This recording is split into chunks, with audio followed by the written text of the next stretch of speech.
Three. What's up, internet? I know I'm addressing the entire internet, 'cause that's who's watching. Welcome back. Welcome back. We're not so terribly late today. It's a decent hour to start. Oh, but I got hold up. So there we go. Have to do a little workaround. So stuff is not perfectly set up. That's okay. We're super professional. We're just gonna deal with it. So profe over here, homie. Hiccups never happen on this show. No, sir. Everything's on purpose. Everything is on purpose, just to show you. Want to show our human side, our fallible side.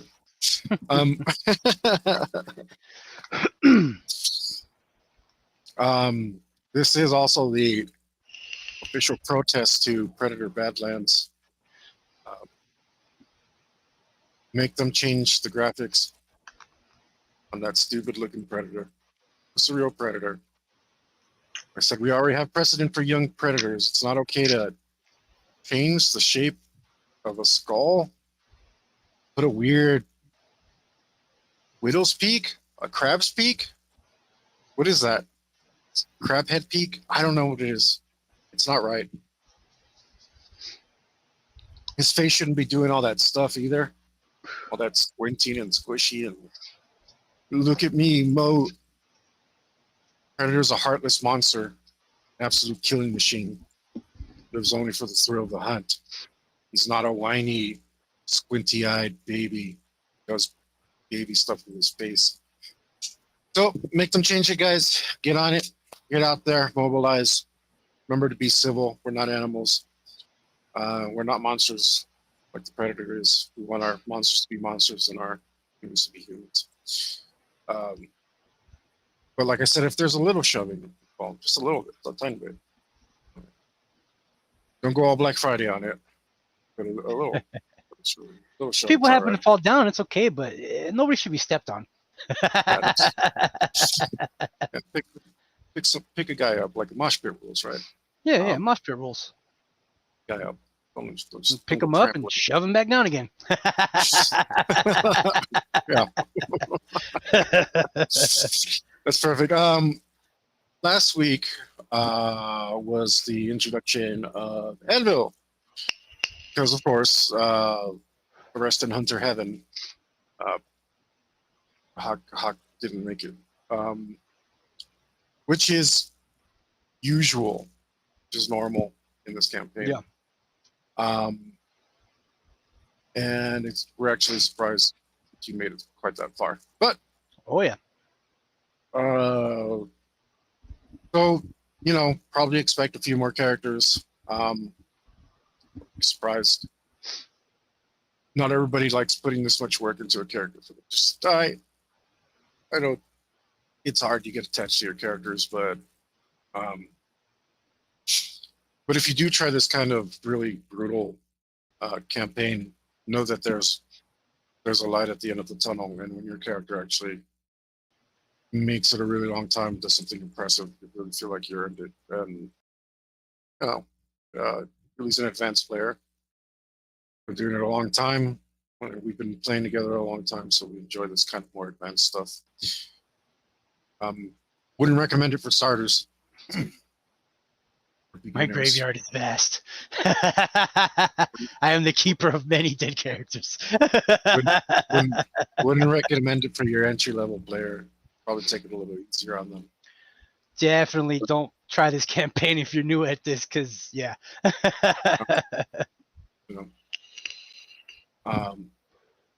But with that, I guess we're ready to start, except it's just my heart really is aching because of that Badlands stuff, especially since, look, it's the same director. It's the same director as the animated one that just came out. What's it? Killer of Killers, something like that. Something like that. Killer of Killers. I think it's Killer of Killers. It's awesome. It's amazing. There are because I actually know the the material fairly well from the comic books. It doesn't make there's a little bit of a plot hole because the gun involved, the way that Danny Glover's character in Predator 2 was treated versus the way that the girl in Prey was treated. Yeah, there's some incongruities there. Some stuff that doesn't make sense. Who cares? It was amazing, right? Like, I'm not that guy that's like, there was one hair out of place and the whole movie's ruined. Like, I'm not doing that, guys.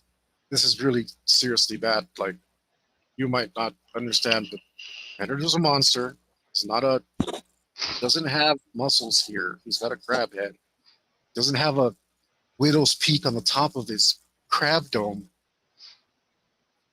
There's already precedent for this. We know what young predators look like from AVP. They don't. There's none of this going on. None of it makes sense. There's. I got to get it out. Otherwise, it's just gonna well up inside of me and it's gonna spew out like a volcano. Make them stop that movie. I think you need to Right. watch it, Hector, so you can focus your rage. No, is it out yet? I don't see. I'm so against it. I don't even know if it's out yet. I don't because I can't watch it until I like see something on social media that says they changed it completely. Like, you know what I mean? Like, Yeah. it's too heartbreaking for me to like. I don't know. I don't know how to describe it. Like,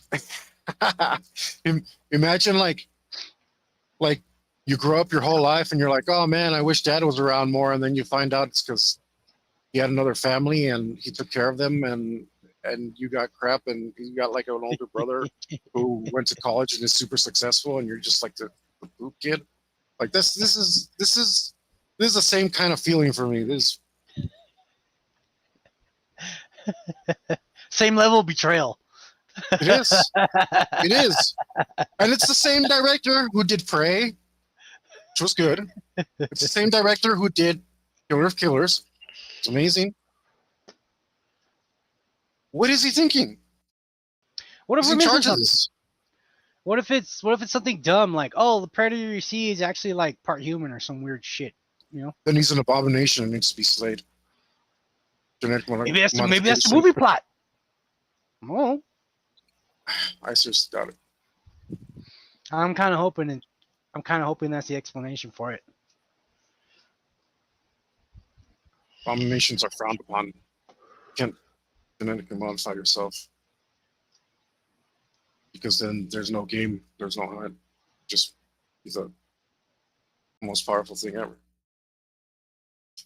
That's why, even though it was an absolute garbage movie, in The Predator, there's a predator hunting the super predator because he's not allowed to exist. Oh yeah, he was like an alien hybrid, right? It was like alien genetically predator modified hybrid or some himself. weird shit. Yeah. Yeah, which, like I said, they have the technology to do so, but it's not allowed. And even a predator human hybrid would be like a predalien. Like, everybody has to hunt it immediately. Like, it's not allowed to exist. But so they sure didn't say anything about that. They said it was something about a young predator doing. I don't know. All right. I kind of now I got to mull it over some more, but I got some of it out. So now we can actually begin. 15 minutes in.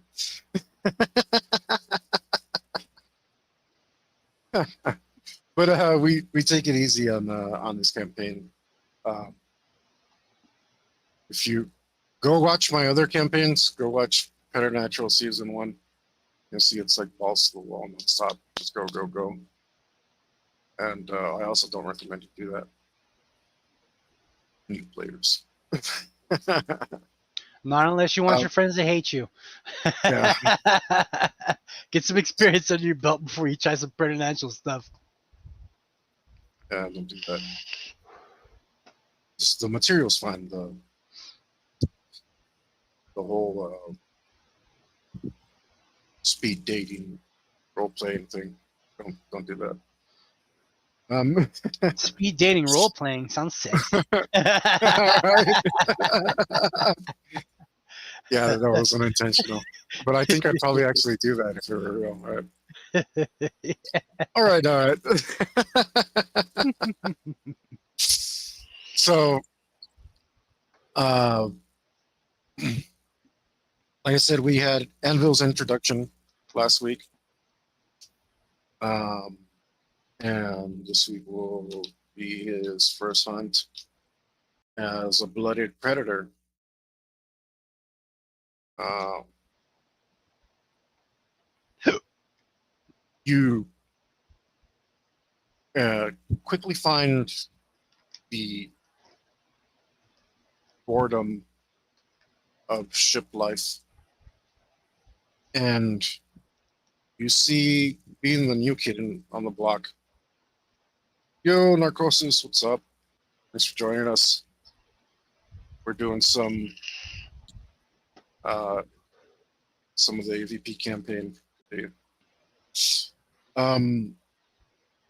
You quickly find boredom being the new kid on the block, and everyone kind of keeping to themselves or being in cliques.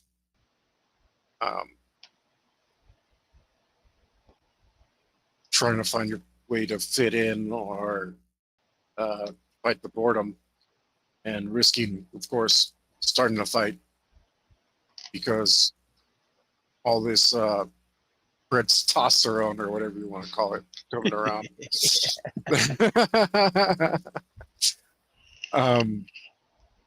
Bunch of yautja stuck together in a confined space. Not a lot of things to entertain themselves with. Not a lot of ways to hone their skills. Find that fighting is incredibly common. And of course, like you may want to, sharpen your teeth a little, as it were. Keep yourself sharp, but also maybe you want to heal up from your previous encounter.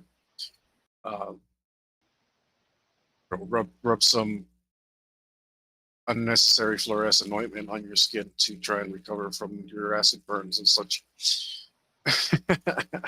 or whatever it may be.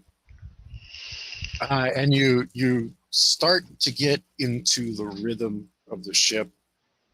Predators, of course, have also sleep, as has been shown, but their days are a lot longer than Earth days, and you see that there's still a natural rhythm from the evolution of Yautja, where they still keep time on the ship and go to sleep at a certain hour, wake up at a certain hour.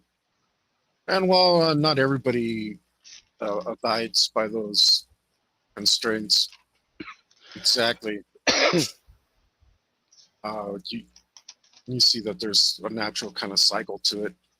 And you notice what you thought maybe was the first time, an imperceptible, like, waking up that everybody does when something tells them that the ship has stopped, come out of FTL. Everybody, if there were dogs, their ears would perk up, right? Everybody stops and looks around just a little bit, and they realize that the ship has come out of orbit. And they know that it's not long before the bay will be used to let some people down to the planet side and begin a hunt. And so those who know they're going, or assume they're going, start preparing. Some of them prepare just in case. Maybe they will be called, maybe they won't. But everybody's getting prepared.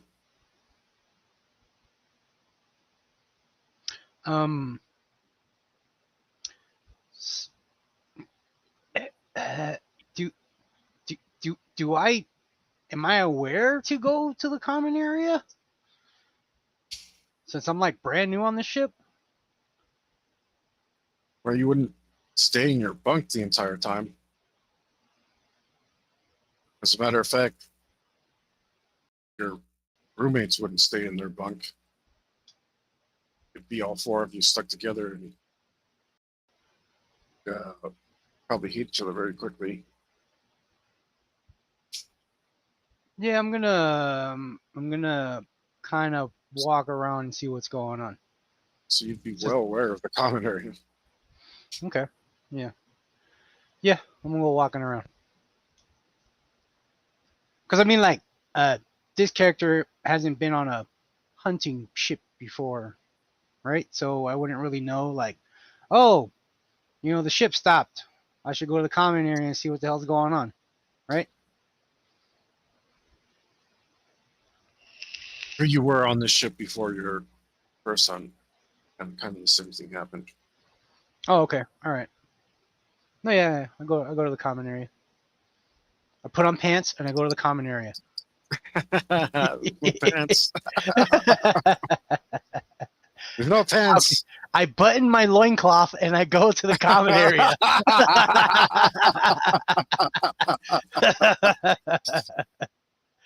Yeah. Yeah. All right.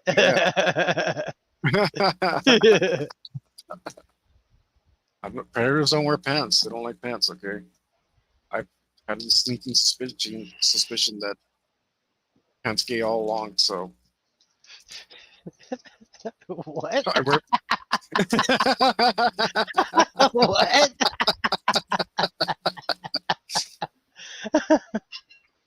I have a thing against pants, even though I wear them. I don't really like them. Suspenders. I'm not going to stand up and show you the pants. That would just trust me. Ooh. Well, will you look at that? Dice have spoken.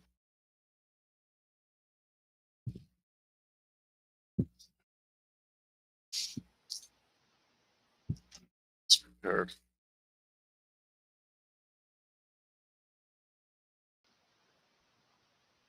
Mm.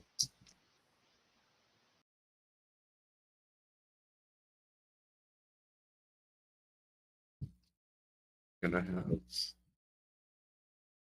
this much and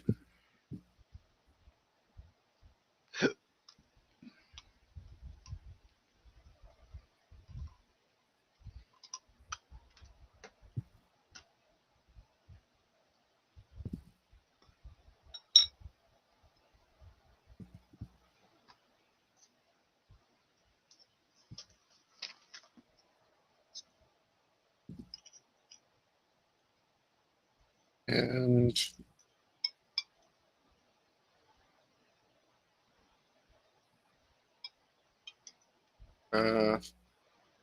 all right. So you start to wander about the common area, trying to find your place or what you're supposed to be doing.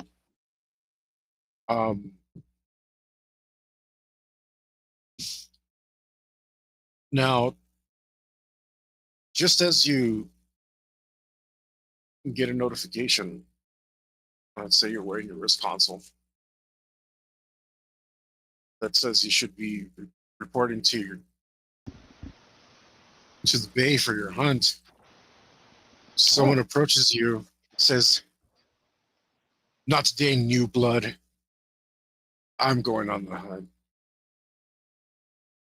Squint really hard and I point to open area in the room.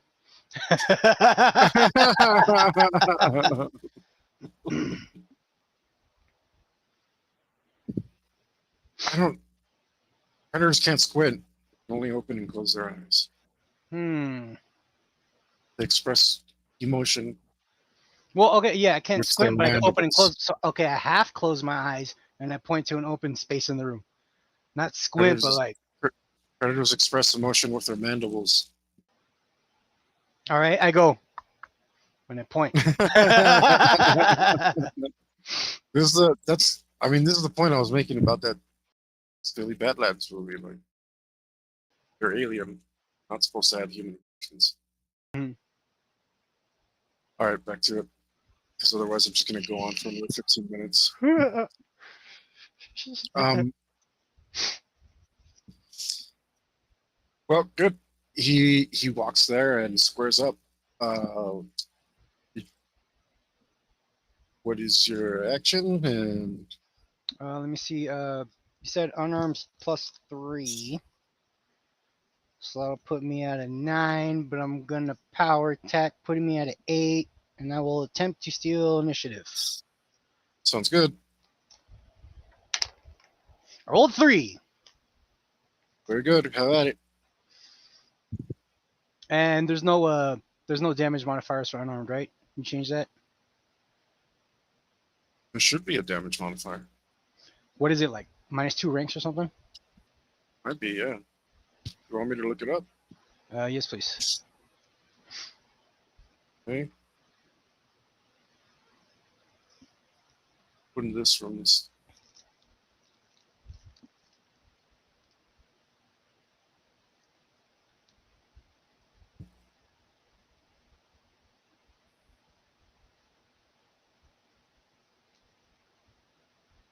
Should have started this computer. It's too late. Yeah. It's too late.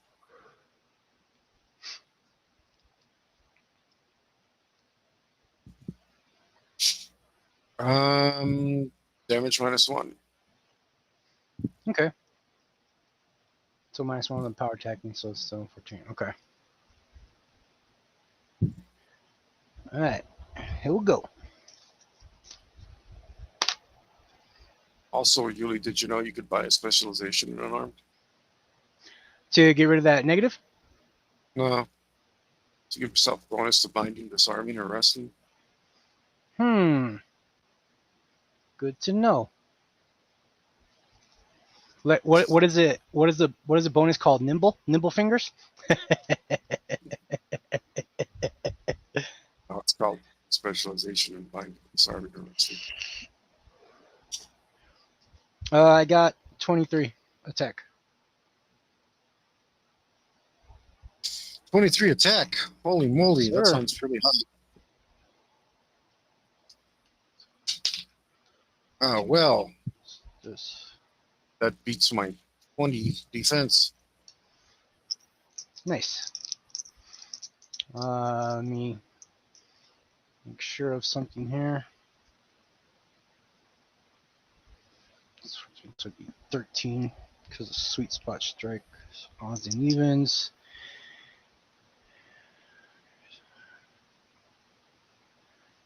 Is successful on an attack. That's a power attack. More attacks. Okay, so I'm gonna roll damage and then roll push from forceful strikes.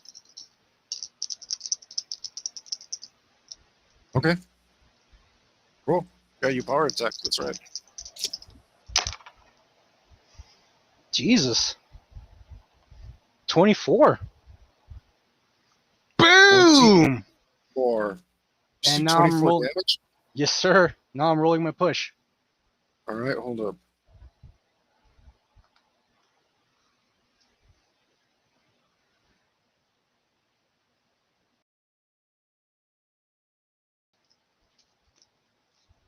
Okay, and that means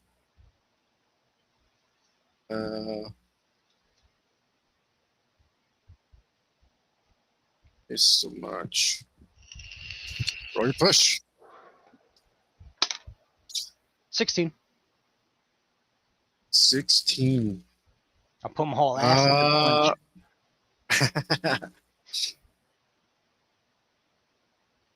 Hey, thanks for joining us, River Sticks. I guess we finally got it already on enough that you could join us. We're going to try and keep it at a decent time from now on. We love you too, man. We need to get you playing with us again. Yes, sir. Um, how far did you push him? Because we don't use this roll often. Yeah, and deadly pushing's not a thing anymore. I guess I can look it up if you don't know.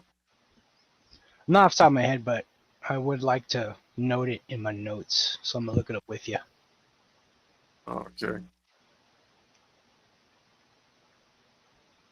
Trying to sleep your voice. That what? I'm like, I'm actually trying to sleep. Your voices might help.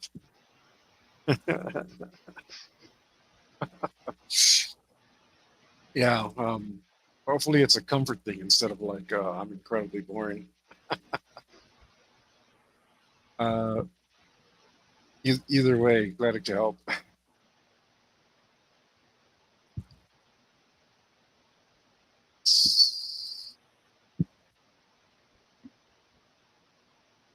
Here.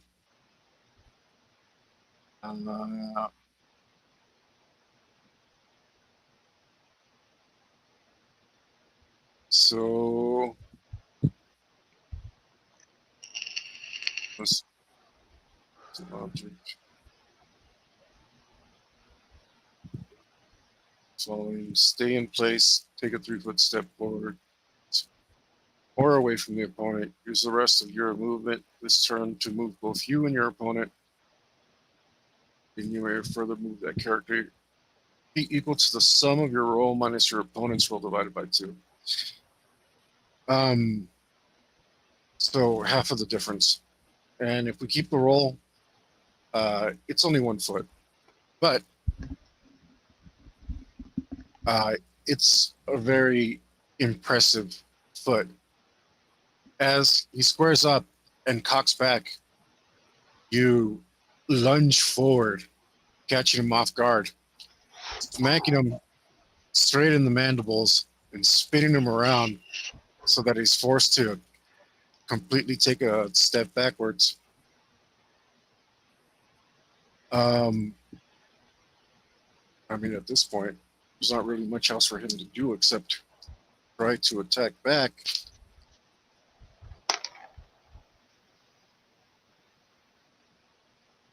Going to parry for 19.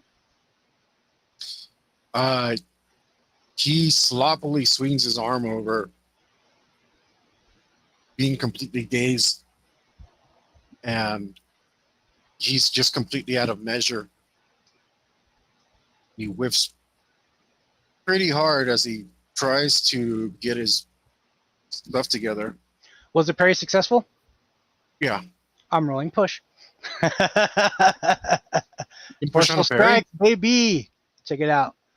If your strike deals surprising amount when a character with this talent is successful at an attack that is a power attack, so long as it's not a piercing attack, or your attack is parried, he may immediately make a free push Your attack. attack is parried. Your attack is parried. Or your attack is parried. Ah, I see. Okay. Yeah. That's why I was like, yeah, that didn't make sense. Your attack is parried. It'd be the opposite. But go ahead and take your second action this round. I'm going to use Star Trek rules, and I'm going to double hand my hand. For more damage. Star Trek rules, cool. I'll take it. 16. Let's turn my damage to this. Oh, man. 25. It's a critical hit, sir.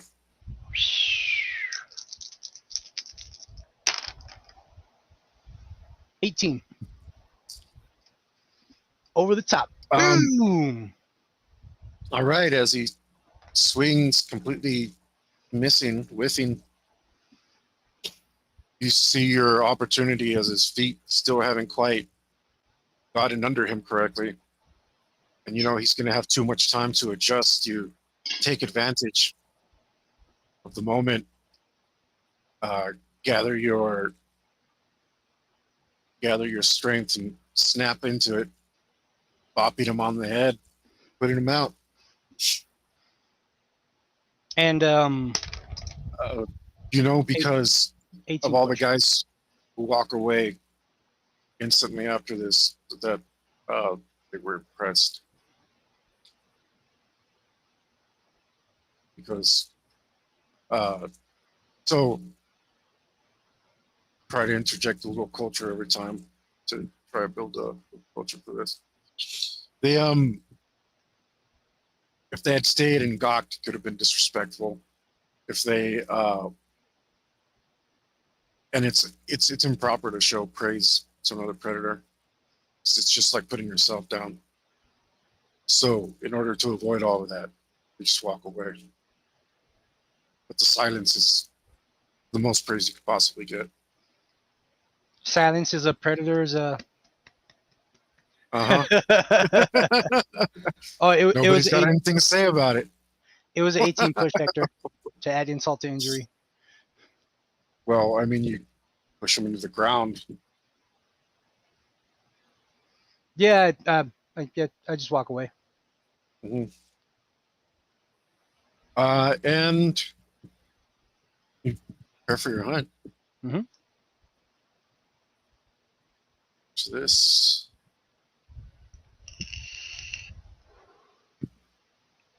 Oh. Oh, actually, we should just use water. So I need more. All right, you make your way to the pod bay, which, as we've discussed before, is before the shuttle bay. And on your way there, as you prepare and you see some of the other Yacha just biding their time before they know that they have to get in. Maybe they're a little claustrophobic or just want to stretch their legs before they get into the pod or whatever it is. Some of the hunters that you never see, that never grace the common areas with their presence, walk by. And they just do so in silence, but you notice the stark contrast between yourself.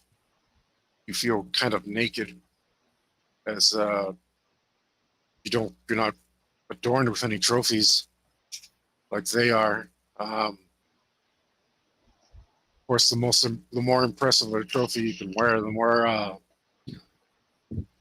the more drip you got, right? The more you've earned it, because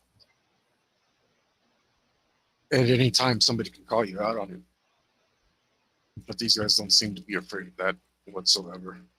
They're walking around with all this swag, and here I am, my beat up ass Nikes. Yeah, you're So check the chain, bitch, and I'm all like, "Oh, look at my Asics." You're butting up loincloth. When they got the Gucci Speedos.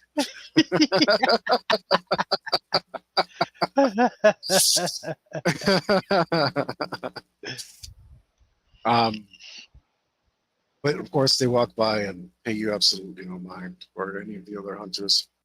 I stand up a little straighter as I pass. And sure enough, there's a counter in your mask that tells you how long you have to get into the pod. I go to my designated pod. Yeah. As we've seen, which I'd really like to count Killer of Killers as canon. I don't want to spoil anything for you, but it's hard for me to count it as canon because of, like I said, a certain thing that happens. Even though it's great, I definitely recommend you watch it, but can't really say it's canonical for said reason. What was I on about? Right. Predator technology is extremely easy to use, very, very user friendly. It was not made by the same people who are currently making our versions of software that we have now. It's nothing like that. And if you're as old as I am, you remember when software was easy to use. Um, and Predator technology is idiot proof, as also has been shown. Not every predator is super bright. So probably with good reason that a highly advanced, extremely highly advanced society would have safeguards against people just randomly killing themselves, but not all the time. Not all the time at all. Um, Obviously, weapons are dangerous, and if you kill yourself with one of those, then all the better for it, right? Um, you get into the pod, and it automatically closes itself and shows you a countdown. Quick question: Did I waste my time fighting and miss the briefing? Yeah. Okay, just making sure. Mhm. Can Yeah. I roll memory to see if I heard anything while I was fighting?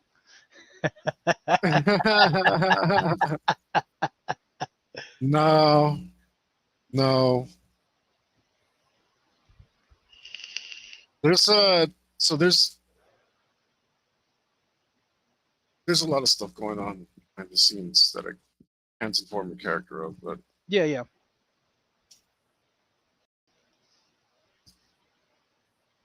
there's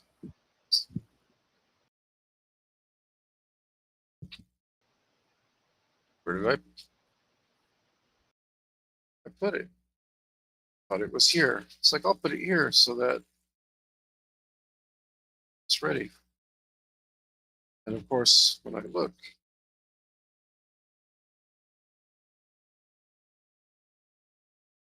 huh? Did you superpower yourself, Hector? Yeah, I did. I used my superpower on Um, myself. you know you're only supposed to You use it for good.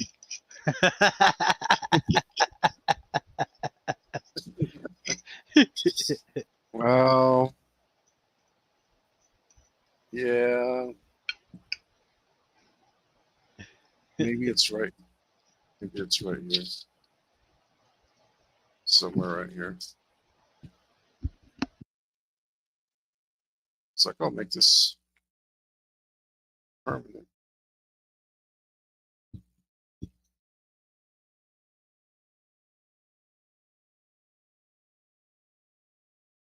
Oh, oh boy.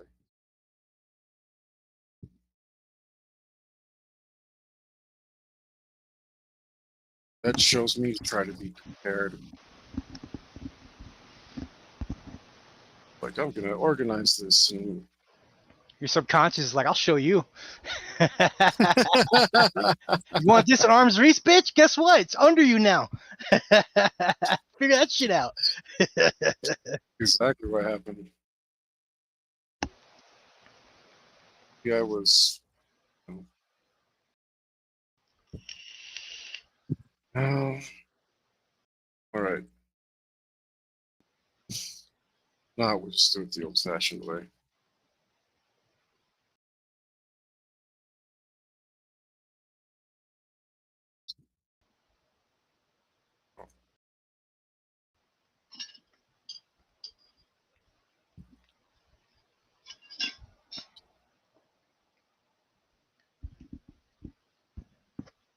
Well,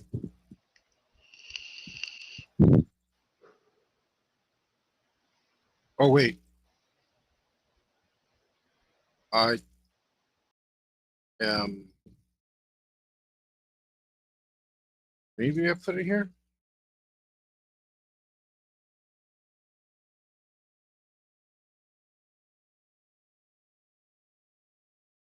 It would be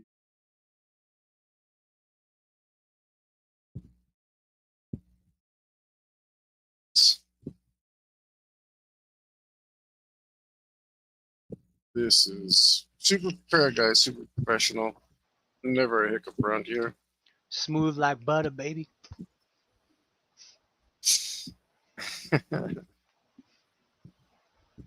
There it is. Why did I put it there? He asked himself as his subconscious laughs. Mhm. I showed him. Yeah, I do amuse myself sometimes at my own expense. So.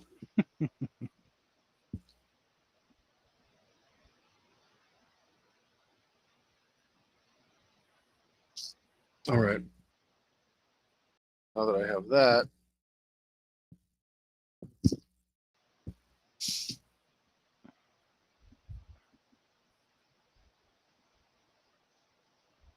oh, that's interesting. Haven't had that yet. Ooh, okay. Very nice. Very nice.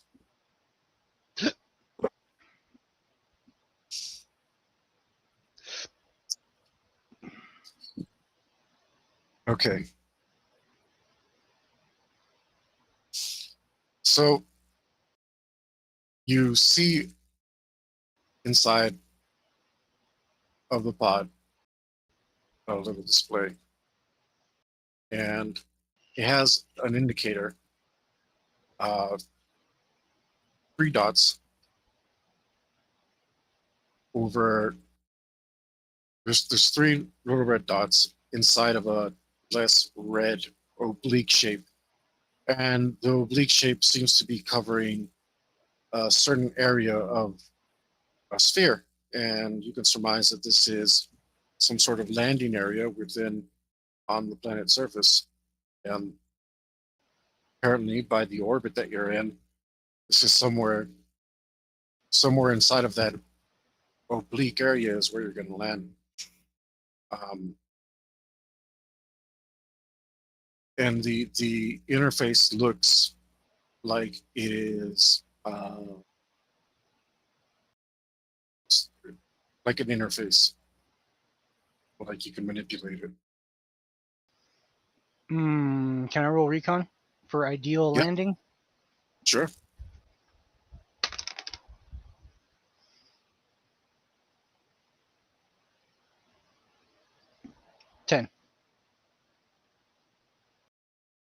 And 10. no bonuses because I wasn't paying attention to the briefing.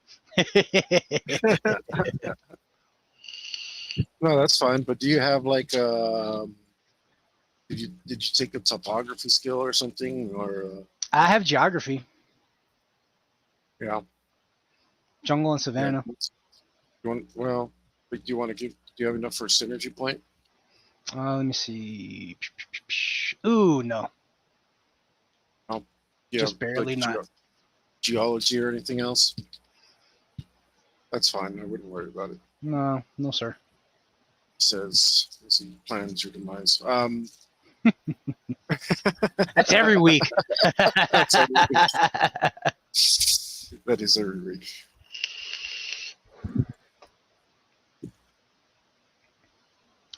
Yeah, definitely interested to see what I'm about to do on a mission I know nothing about.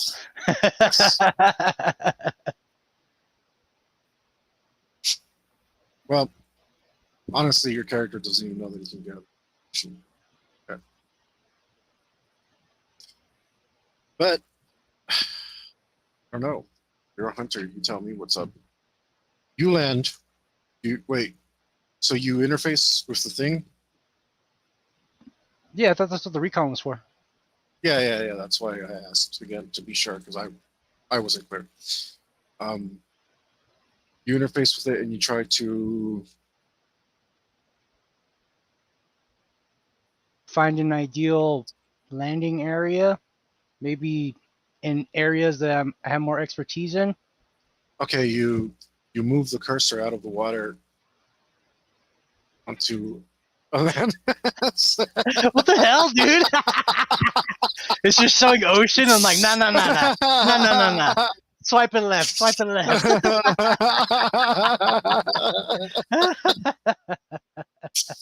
It's just showing like ocean, no, bro, no, over here.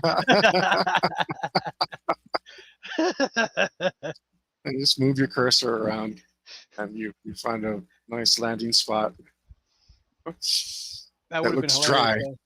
That Yeah, would have been yeah. super hilarious. Your pod opens. You're surrounded by water. Ah, crap. And uh, you don't know anything about the planet, so you just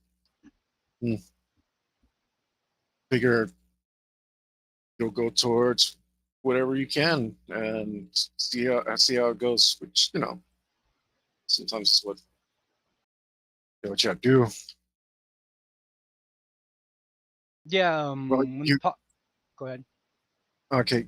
Well, the pod finishes its sequence, its countdown sequence, and you can hear sequentially as the clamps holding the pods in place release. Um, as the sound gets closer and closer, and eventually it's all around you, and it's your pod that must be moving, but you can't feel anything because of the gravitational dampeners or whatever. As we've seen, clearly predators are masters of gravity, um, or at least they have technology which allows them to do so. And you do hear the roar of the atmosphere as your pod makes entry into the planet's atmosphere. Uh, but again, turbulence is minimal. And when you land, even though you can hear the crater that the pod is made, um, you don't feel any sudden jolt or stop. And moments later, the pod door opens, and what you see before you is an extremely varied landscape. And part of it reminds you a little bit of home. Well, actually, I don't know if you're from Yaocha, but if you were, or if you've read about Yaocha or been told about Yaocha Prime, you might think for a second you could mistake this for Yaocha Prime, at least some regions of it. Um, because all around you, what you can see is three volcanoes. Um, Lightly erupting, and their lava flow making gentle, blazing rivers that come down and slowly interact with all the fauna, of which there, I'm sorry, all the flora, of which there is much. Strange, these shaped trees that seem to be uh, formed rather strangely, like they grew out of themselves into tall pillars. Their leaves being of strange erratic shapes, some of them multi-leaved, some of them simple-leaved.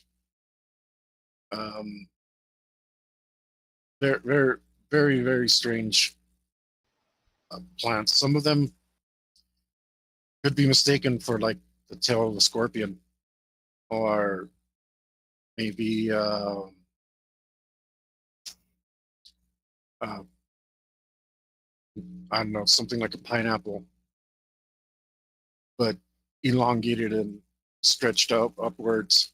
And some of the what may be plants is like bulbous on the ground and slimy, really slimy looking, but strangely enough, not dripping or falling down all over itself. And you think maybe this thing is alive instead of being a puddle of slime because it has a formation to it, formed like a tongue instead of just being a random splatter of goo.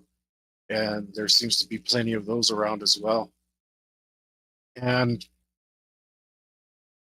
also around, you can see many little forms of life. You can see uh, a little bipedal lizard type thing, which is protecting its eggs near you. And it is completely still, absolutely still, like a statue, staring in your direction, probably wondering what you'll do next, if you're a predator or not, or at least to it. And there are some very large insects, probably about a foot, sometimes 2 feet, 2 foot long centipede looking thing, crawling up one of the strange trees, looking right at home, as the trees themselves look rather insectoid themselves, like maybe they have scaly carapaces. Um, and there's a great variety of little things around you, which are just popping up here and there, as this place seems to be very alive. Even the rocks are alive as they bleed their molten blood gently down their slopes.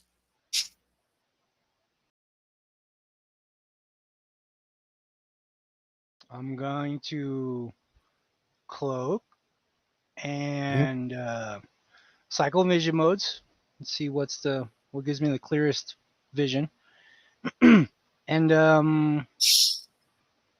gonna look for some high ground.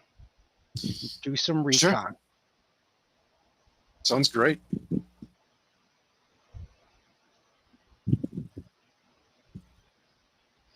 And the slimy things, yeah, I don't mess with them because I don't know what they are. Like if I see them like kind of react to my presence, I just kind of go around them or whatever, just in case it's poison lava. Yeah, whenever I could, you know, get up on something, I'll roll some recon. Yeah, give me that roll.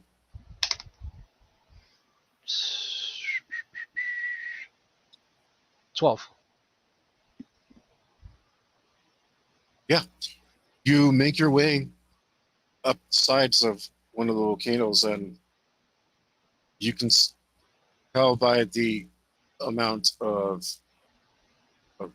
earth shaking that's going on around here that, this might be a little volatile. But there's a lot of living things around here, so can't be that bad. As you go up and you look higher, you see over off in the distance a big black rock. It's completely ash black. Um, you it, and it seems to have a very symmetrical circle of black around it. As you look off far into the distance. Um, you find that the vision mode, like that you use, is very similar to something that you might use again on Yautja Prime, as it seems to have a very similar climate. Um, excuse me. You find that you can get a nice, crisp, enhanced picture around here. Absolutely no problem. And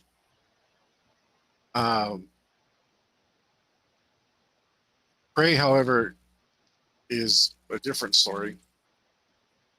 And as you make your way up one of the volcanoes and you look for signs of life or whatever it is that you might look to be hunting, you're not finding much that could make worthy prey. It's not uncommon for a Yautja to just kill random stuff, just to see what it's made of and stuff, just for fun. Something's a predator, especially. you know, kill stuff on your way if you really wanted to. There's But no again, none of there's no dishonor in stabbing a lizard in the face for no reason. it's not always for no reason. If you have a reason, like remember, even Predator one, like the Yacha examines a scorpion, right? Oh yeah. Stuff like that. So it's like it's not you're not hunting it. You could just have curiosity. It doesn't like you know how sharks taste things to figure out If they should eat them or not. if they should Just, eat oh, them. that's not food. And they just Predators do kind figured of and mangled. sometimes predators do their thinking with their spears. As I think we can count prey as canon. Prey just like the predator and prey just kills basically everything.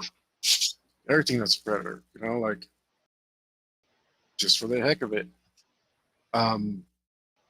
Does he think any of that's a worthy trophy? We don't know, right? But again, this stuff might also just be terribly uninteresting to you. It's completely up to you on that front, because none of it is worthy prey.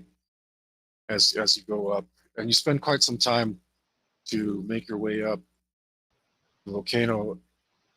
Yeah, I'm going all the way up. And yeah, and finally, as you get up there, being comforted by the heat, which is as you get higher up, instead of getting cooler like you'd normally get when climbing a mountain, this one actually gets warmer, which as the heat radiates from the top of this thing, makes sense. And finally, when you get up, you see something off in the distance, which you might consider worthy prey. At the top of the volcano, just peek over.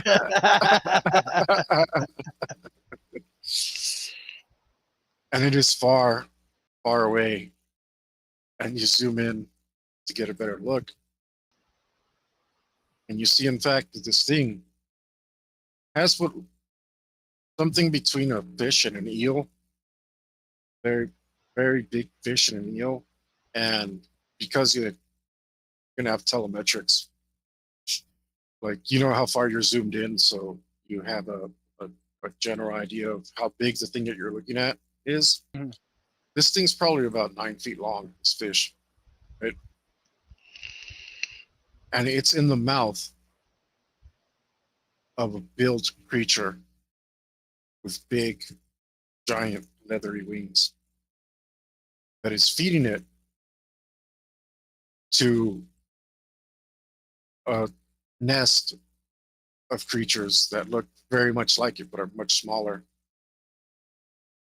And it seems to be feeding it by simply holding it over the nest and letting the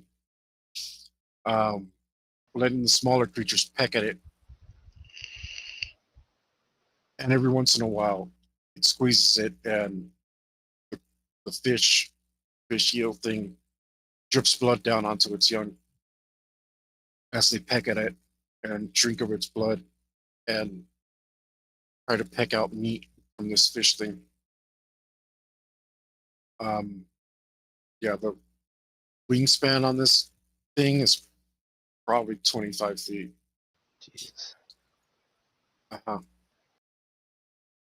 It's hard to tell right now because its wings are folded,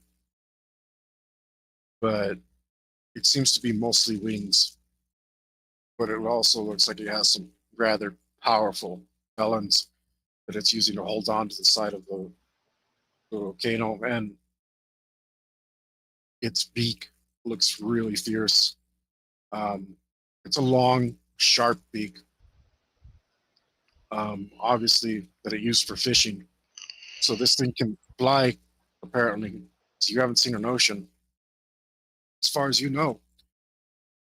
You didn't land anywhere near an ocean. But Well, I was gonna ask if there was a body of water nearby. this thing managed to get a fish. So who knows how far it actually flew to get this thing. It's probably very fast and agile. You're guessing that, or you could have missed a lake nearby, maybe. But from your vantage point, you're not seeing anything in the area. And sure enough, it sits there patiently until eventually it starts to eat the rest of the fish itself by forcing it down its gullet as it points it up towards the sky, and kind of helps gravity do its thing as it gulps the thing down. So it's like between a pterodactyl and a pelican. Yes, seems very interesting. I'm gonna stock it and see if there's more in the area. I'm gonna like work the top of the volcano. Obviously, not trying to get too close to it, just to see if there's You're very far away from it. But it's on the same volcano as I am. Just on the other side of it. No, it's on a completely other volcano. Oh, okay, I see. All right. Yeah, I'm gonna start keeping my eyes out for it, scanning the other tops of volcanoes and whatnot, paying attention to the sky in case one of them was like cruising by or whatever.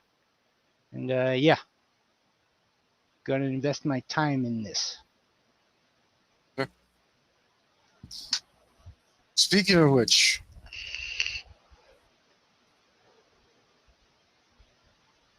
oh, quick question: is there life in the lava? I look down the volcano and I is anything living inside the lava that I could tell? I don't think you have a vision mode that should tell you that, even if there was. Okay. So most like vision modes aren't going to penetrate. It's still rock, even if it's liquid form, and then you're going to get a high amount of distortion from the radiation. So it's energetic rock, which is not easier to see through. Nothing on the surface, like anything splashing in the lava or anything like that. No, nothing. Okay, just curious. Not unless something falls on the lava and then pops from having water content inside of it, or something like a fruit or a seed or some random thing, a crackling stick. All right.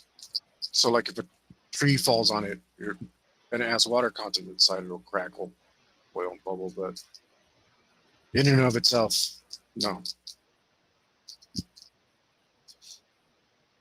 But speaking of which, you have 8 days. I have 8 days. Okay. Yeah, so you see the timer in your mask.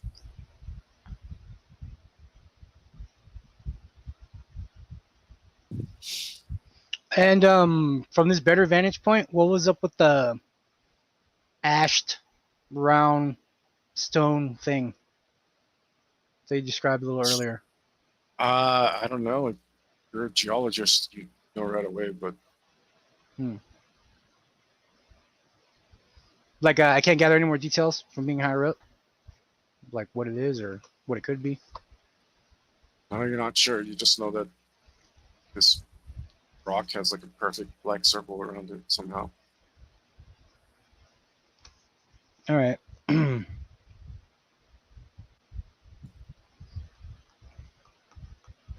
Okay.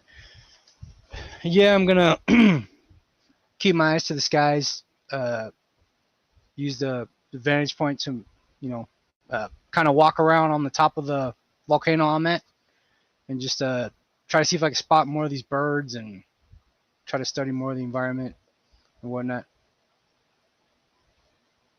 Yeah. So another recon? I guess if you want to.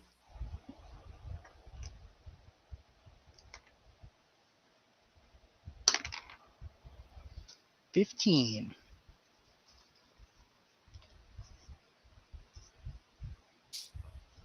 Yeah, you're not seeing any more of these things. You do see much smaller flying creatures, and they are not feathered as well, but they seem to have leathery membranes inside of their wings. And you also spot some gliders, so it looks like flight's a normal thing around here. Uh, but as far as you can tell, feather hasn't evolved.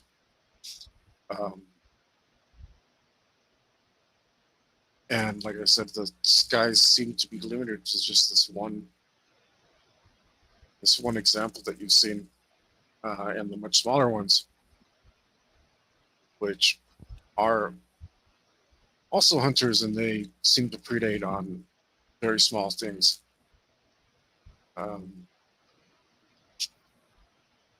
It's like everything around here is pretty much eating each other, but they're really, like I said, even though the bugs are really big, it's not, which is not unusual. They're nothing really special about them. I mean, you could still step on one of these bugs. It'll splish probably. Splish.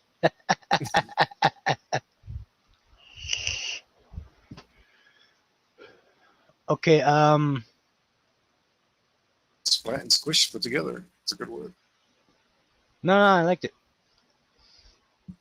I'm gonna.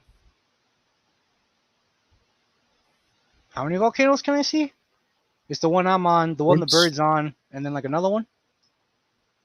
No, you can see 3 when you first arrived. Now that you've gotten up, you think you might be able to see up to 7, but you're not sure if they're volcanoes or mountains. The ones that you saw earlier are definitely volcanoes. The ones that you're looking at now, it's hard to tell. You'd have to poke your head in from the top somehow.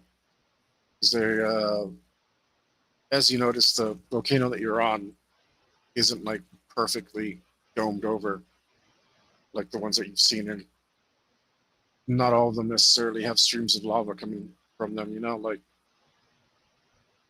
they're all a little different, so it's just hard to tell. And the bird's nest is like on the rim of the volcano, the other volcano? No, it's just high up. Oh, it's just high up on the volcano. Mm-hmm. Okay.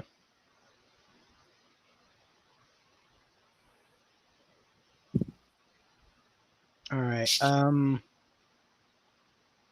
Note where I see that bird, and then gonna go farther into the territory and see if I can find any more of them birds, and I keep eyes out for bodies of water.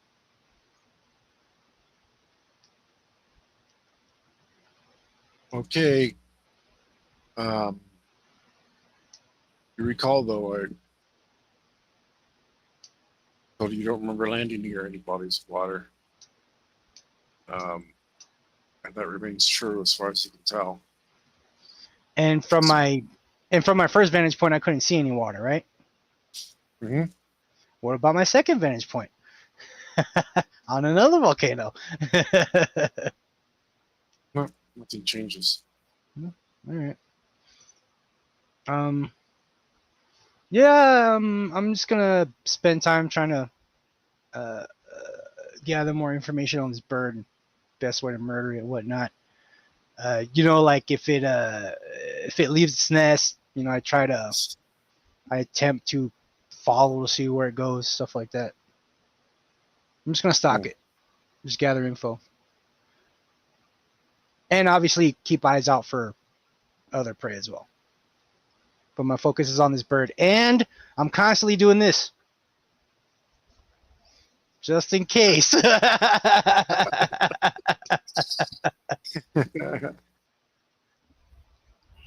You watched your bird for quite some time.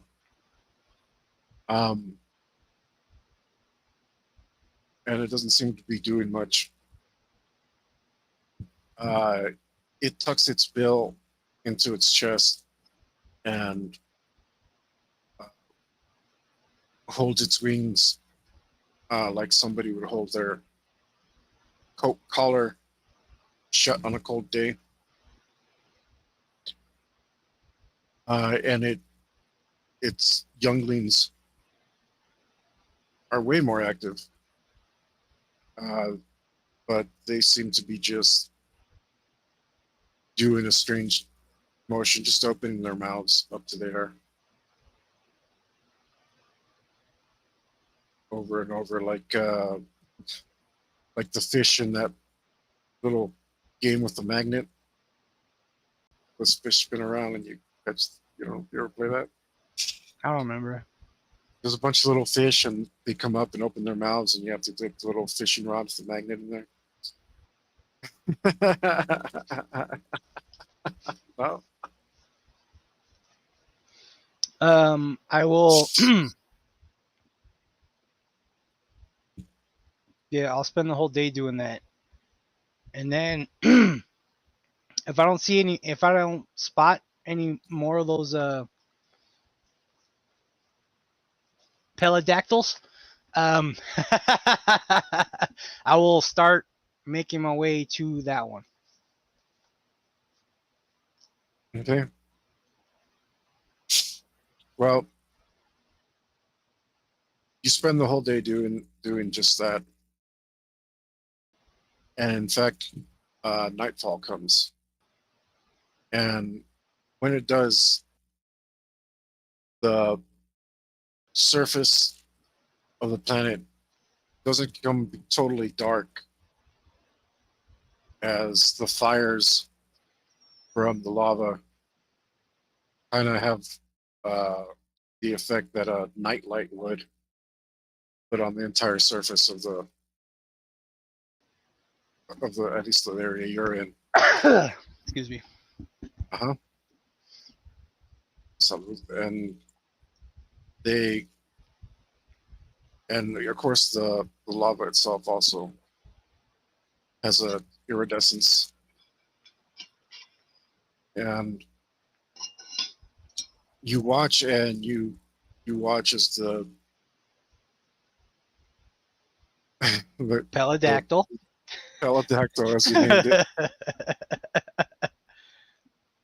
goes to sleep. It seems to be completely asleep, and when morning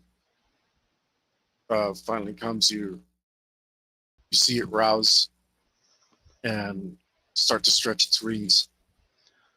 I note its sleep cycle. Mm-hmm. Stretches like- its wings, and then it flaps a few times, and then it hurls itself off of the mountain, gaining speed as it seems to glide right over the surface, and then it pops back up using its momentum,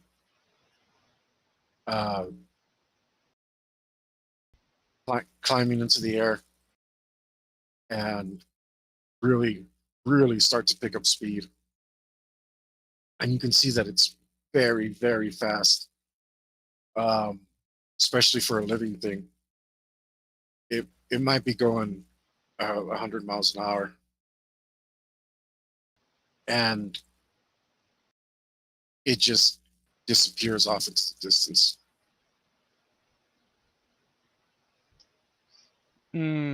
Out of curiosity, I'm gonna go that way. Okay, Just to learn more about the creature. sure. Well, you go that way. If I was Hawk, I'd be down this stupid volcano in 2 seconds. Just rappel all the way down.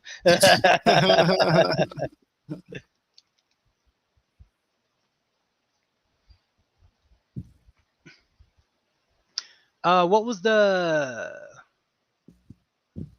did the fauna change at night? Did different creatures come out and stuff like that? Not really. Not really. Okay. Mm. Just trying to see if the surface is different between day and night. Okay. Yeah. I'm gonna follow in the direction it took off in. Keep my eye to the sky, and I'm gonna poke one of those slugs.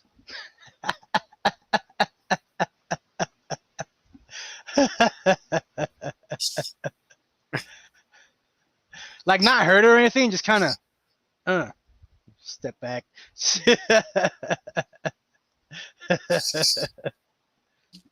You've cut it open like gelatin, and then it kind of, when you pull your spear out, it kind of comes back together.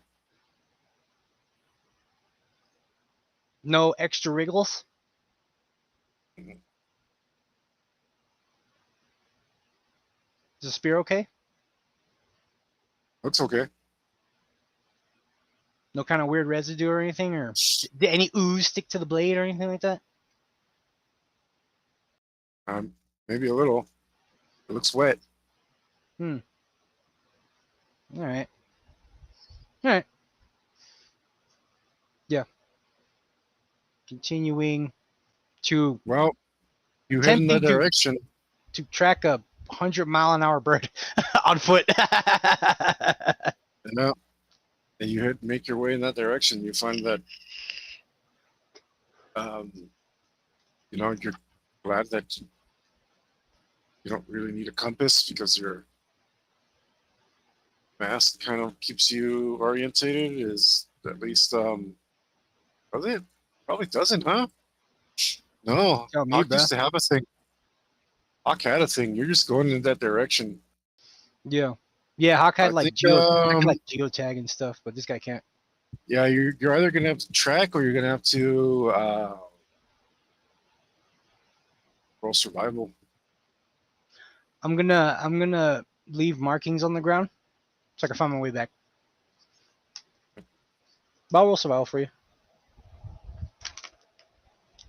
Like a bear, Go up to one of them trees and like, so I know like, oh hey, this is the tree I passed.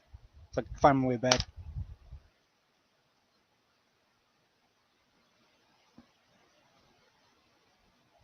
6.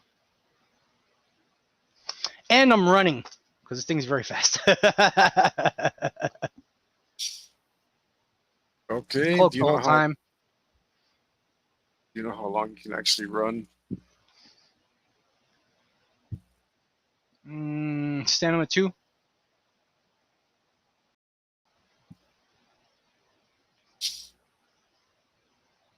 Some more. Where is it? And I don't have any of those cool, like, I don't have like Soldier's March or anything like that. Almost took it, but didn't.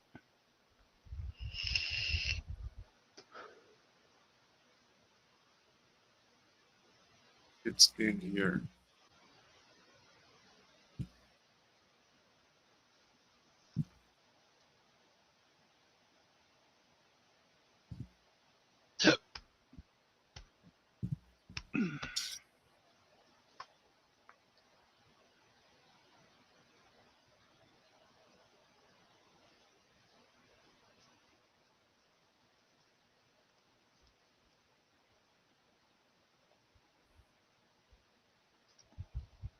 Okay, so you're doing.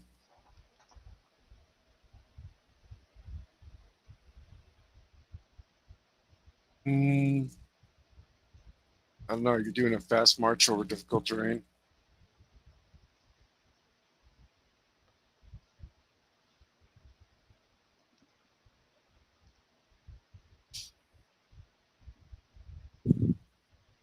So that would put you at 4 miles an hour. Yeah, and I don't have parkour. Didn't feel right taking it.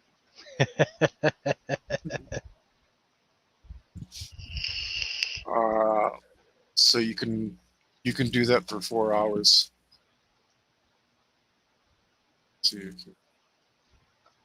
Oh, that's an easy march. No, you can do it for a fast march. 30 minutes. I'm just stamina, so you can do it for an hour. I could double that if I take a fatigue wound. Mm-hmm. I think so. Yeah. Let's see.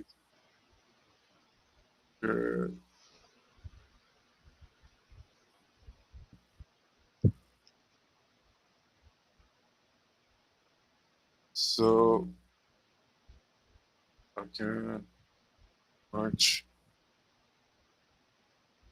So that's so if you go, yeah, if so that technically it's like you do it for 30 minutes without taking fatigue. 31 minutes you take fatigue. So yeah, um, so 31 to an hour is one fatigue one.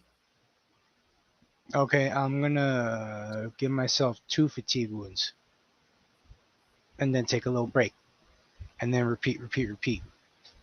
Mordock, you remember that? Ah, I missed that guy so much. They're in the other town. How are you gonna get there? I'm just gonna run there and just force gut my way everywhere. I missed that character, man. Yeah. They're miles and miles away. 3 days by horse. I'll make it there in 5. And just start running. I never bothered to buy a horse or catch a ride. It's like, nah, I'll just run there. Didn't you? I think you bought a horse eventually. Eventually.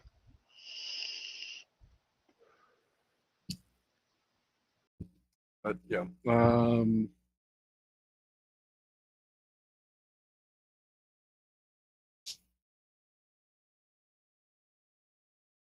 Yeah. How long does it take you? And could I even roll track for something that's not leaving evidence on the ground? I don't know. You have to roll and find out. Show you. Oh, okay, that's right. It's going to be in T.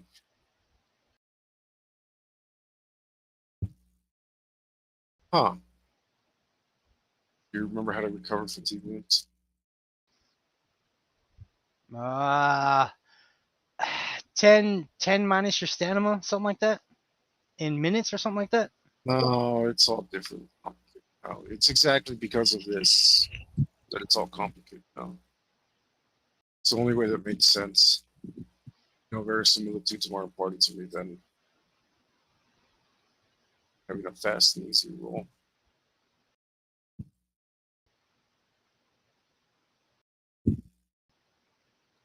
Wait, it's not here? I'm thinking of the rage. I'm thinking of the rage roll. My bad. Yeah, that's the ritual. Mm-hmm. There it is.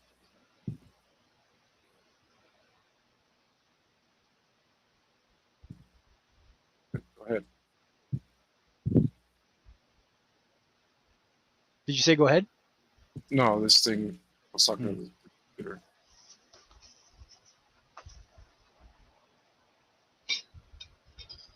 Uh,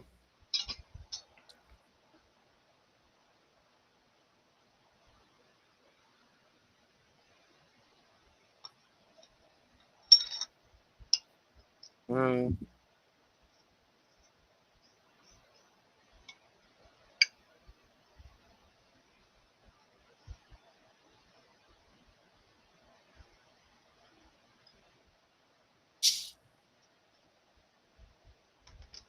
okay. Well, at least that's consistent.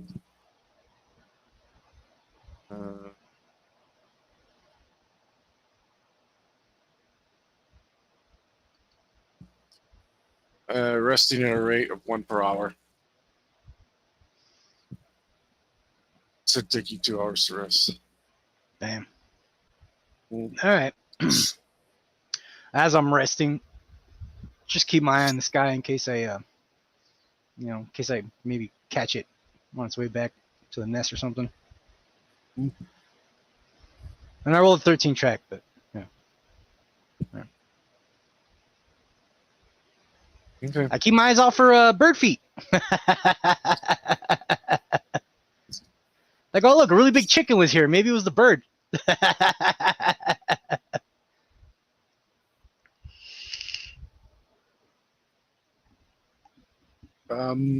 No, you continue on. I mean, like trying to make as much much distance as you can, and you find that the rocky, very live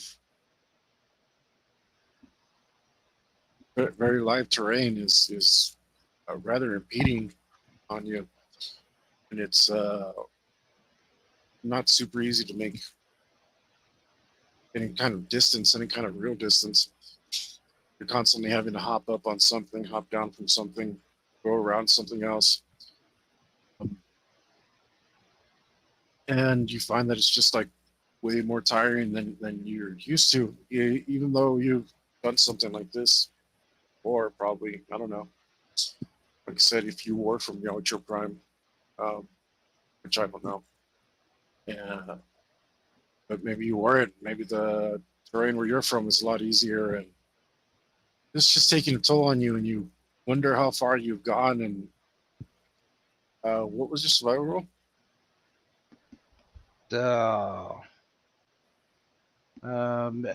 Comments? What was my survival roll? It wasn't that high. No. It was like 6 or something like that. Like 6. I think I rolled a 2 on it. Okay. Yeah, it's just rough going, man. And you do that for like the whole day or what? Yeah. All right, you do that for the whole day, and according to it's a long day. So that means you'd make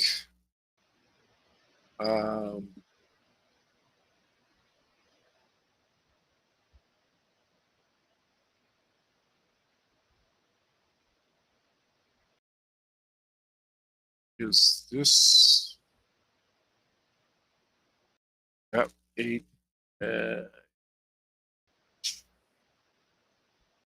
so you'd be able to cover about 24 miles.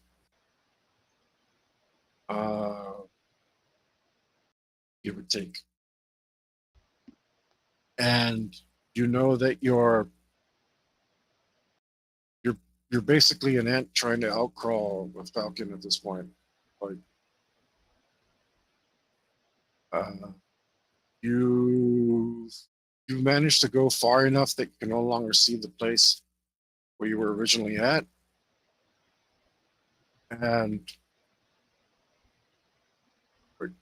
the trail has been so long that even though you've left markings, you wonder if you're going to be able to find all those markings.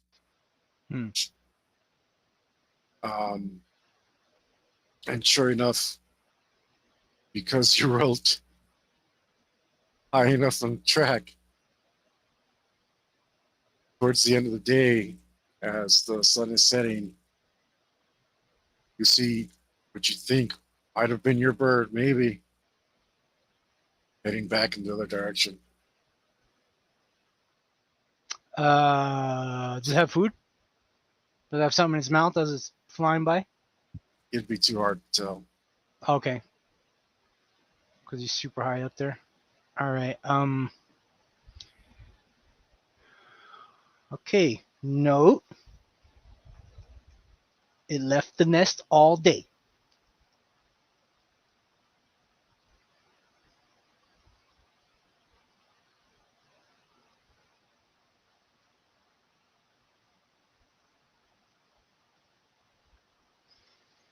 I'm gonna keep going because I want to know. I want to know where it went and what it does and who its friends are. What it likes, what it dislikes.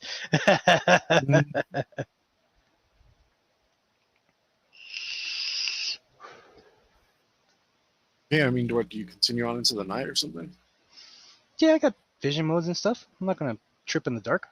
Just keep going. Sure, just saying, it's been a long day. That's Hungry fine. for that honor. Sure, no problem. We'll continue on. As you do so, you come into a grove of trees.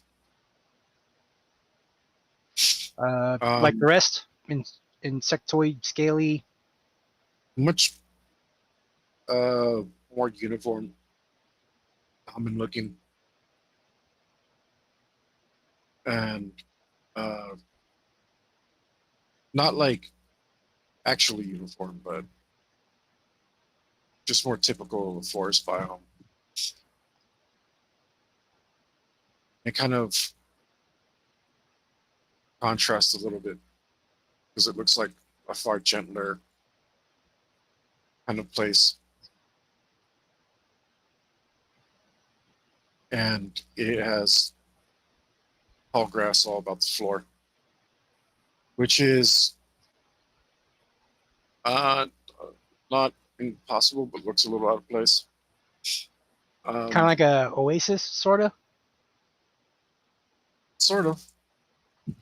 I'm gonna find a big tree and climb up it after I scan it for life. Well, I think you have a life scanner, whatever that might be. Vision modes. Look for. The trees are alive, so. Well, what I mean by scan for life is cycling vision modes, looking for movement, difference in temperature, stuff like that. Like I'm not gonna climb up a tree if there's like a 12-foot snake on it, you know. Well, the thing is, you can climb the tree, but it's like you'd have to like wrap yourself around it to climb it, and are you familiar with the Hawaiian climbing technique? Sort of. Like you kind of hug it, and then you kind of like hook your feet, and then you hook your feet like that, right? Yeah, Kind of, sort of. yeah. It'd have to be that kind of deal because the trees are too narrow to like grab onto and do anything else to it. And you find that they're a little wibbly wobbly. You could probably climb up 3/4 of the way or so, get like 20 feet before they'd start to bend and maybe snap or something. Or you'd be like on a comical catapult that doesn't launch you anywhere. Just and I just fall. Yeah. Yeah, no, I'm just looking around, looking for. These trees are different. There's a bunch of grass. Maybe there's water nearby, and that's my character's reasoning. And yeah. Well, I don't know. We're some sort of scientist. Explain the presence of this thing here. I don't know why it's here, but it's a lot more alive than where it was. So my character's assuming that there's. I told you the whole planet's very, very alive.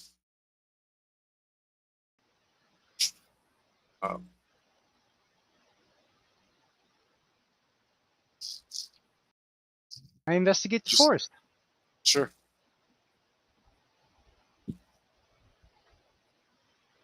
Am I actually rolling investigate, or am I rolling recon?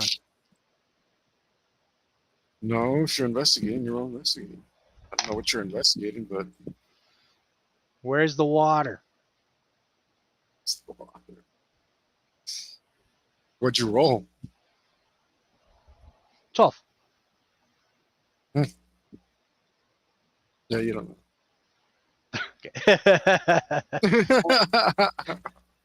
No, I explore the area, I climb different trees, look around, study the biome. Look for traces if the bird came to this place and whatnot.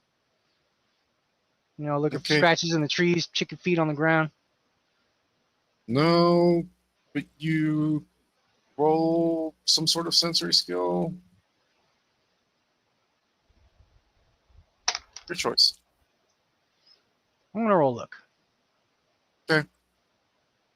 16. You spook something, and it runs, and mostly you can see the tall grass moving around as it runs away from you. Sounded like it had some more heft than the rest of the life that you've seen around here, but it didn't seem particularly big either. All right. So no water? No water.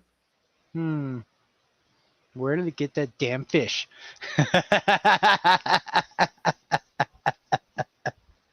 It didn't go in the volcano and fish. Oh, I'm aware of.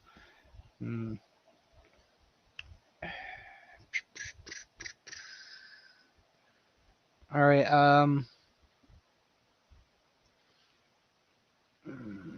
Mm, mm. It's been like 2 days already, huh? Yeah. Yeah. I guess I'm heading back. So, well, roll survival and give yourself a +2. For being familiar with the area? Nope, because Okay. you bothered to mark.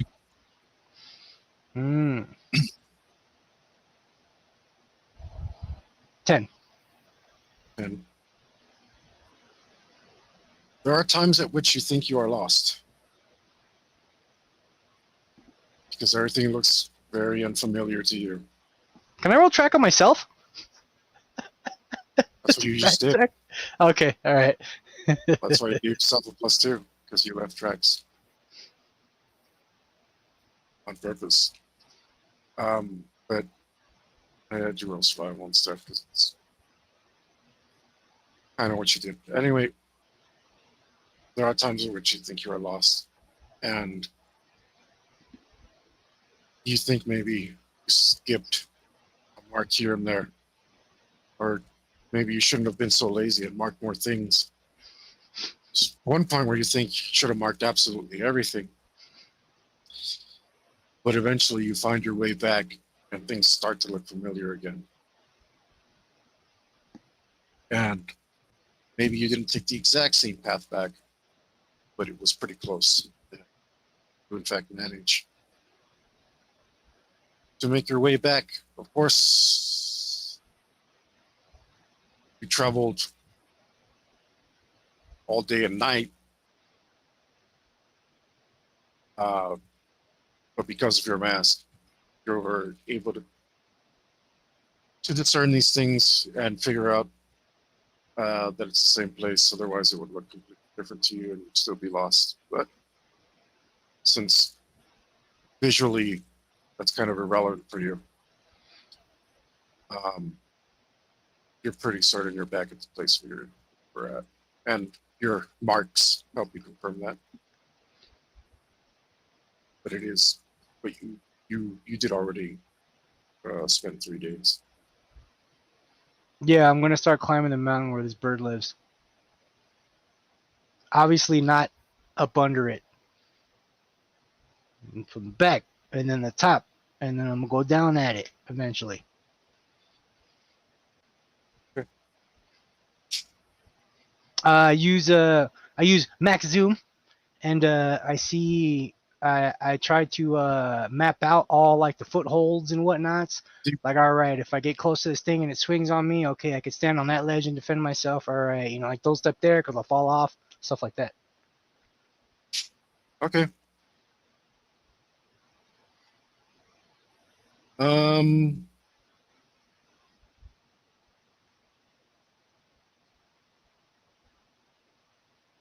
So you do just that, and I'm going to ask for 2 rolls from you. Because as you make your way up, you find that things look a little different when you actually get there. And your planned routes maybe aren't as perfect as you had hoped.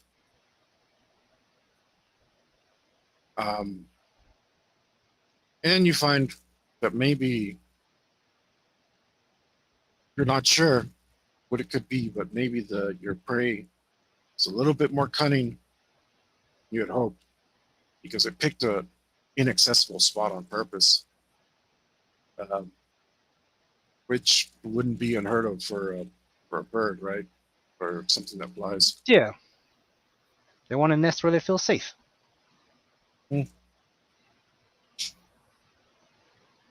So the first thing that you come across on your planned route, and going around will take off several hours and you're not sure how long it'll take you, is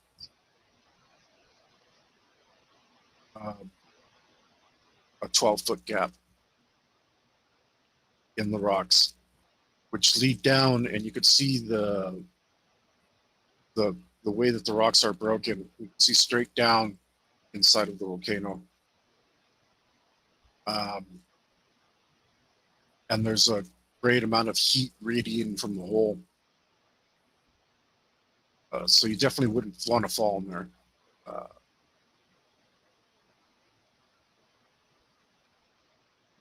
But it does look like you could carefully climb up over and around it. But because of the way that it's broken and the way that it's all cracked, you're not sure how stable it is. I take my sweet ass time. Sounds good. At least 2 points of contact. I do kind of like a half pull up. Like, is this gonna hold me? All right. Give me a roll. So yeah, I'm giving you 2 climbs. Yep. Taking all the time in the world, whatever bonus that gives me. Testing every ledge, whatnot. Yeah, I think I remember the bonus for that. 14. Oh, yeah, you managed fine, man. No rush. Yeah, Can't kill the bird if I'm dead. Yeah, you carefully make your way above the crevice. Like I said, it is treacherous up there, and you definitely wouldn't want to slip, because it would most likely spell the end for you. Gravity's the same every planet you go to. It's always a killer. And gravity over lava's double death fun. So take your time and find your way around the thing. So yeah, yeah, I'm gonna try to position myself above it. Yeah, and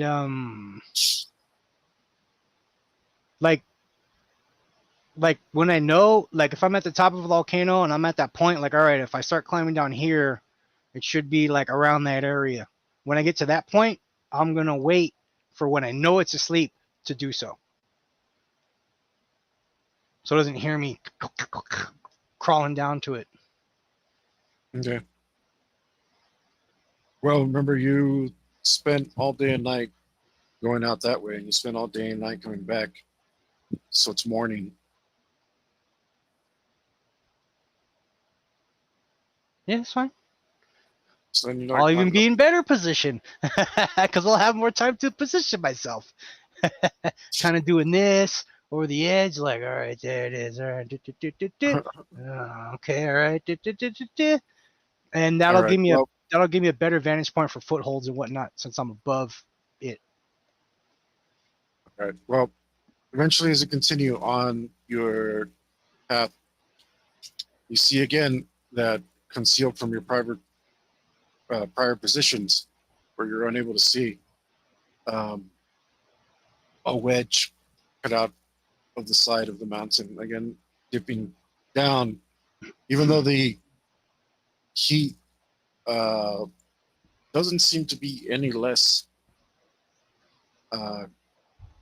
as it radiates out from this hole, because it's concentrated in a conical form, to where it's just venting out of the side here as well as the top. And you can see that the way that the mountain has sheared itself here, you pretty much wouldn't be able to see this unless you were on top of the mountain. And it is very steep at one angle where the rock has fallen down, and there is but a tiny ledge for you to go around, or you could walk the rim of the crevice, which basically you'd be like, Tightrope. you know, when you a little bit, you know, like when you walk on the side of a curb. But imagine that you don't know if the rock is stable, and you don't know if uh, you don't know if the rock is stable, or kind of like how you're gonna have to move your feet as you change in elevation and stuff like that. So a little bit of an obstacle course. Either way, you can definitely make your way along the ledge, or you could do the teeter totter thingy on the side. They both look, unless of course you can just jump 16 feet. Hmm. It's half, right? Half this way, something like that. Yeah, you'd have to be running too to get the full distance. So Yeah. Hmm. No. Because I could possibly fail and fall to my death. um, So I choose the safer route. And I take my sweet ass time. Oh, look, I got a little cramp in my arm. That's okay. I'm just going to rest here for 10 minutes and then take an extra step. All the precautions in the world, Hector. I ain't got no grappling hook. I ain't got no spike. I ain't got no ropes.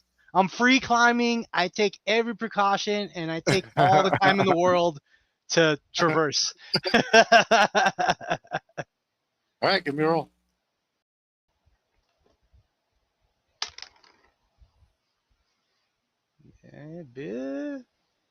Yeah, 15. Climb.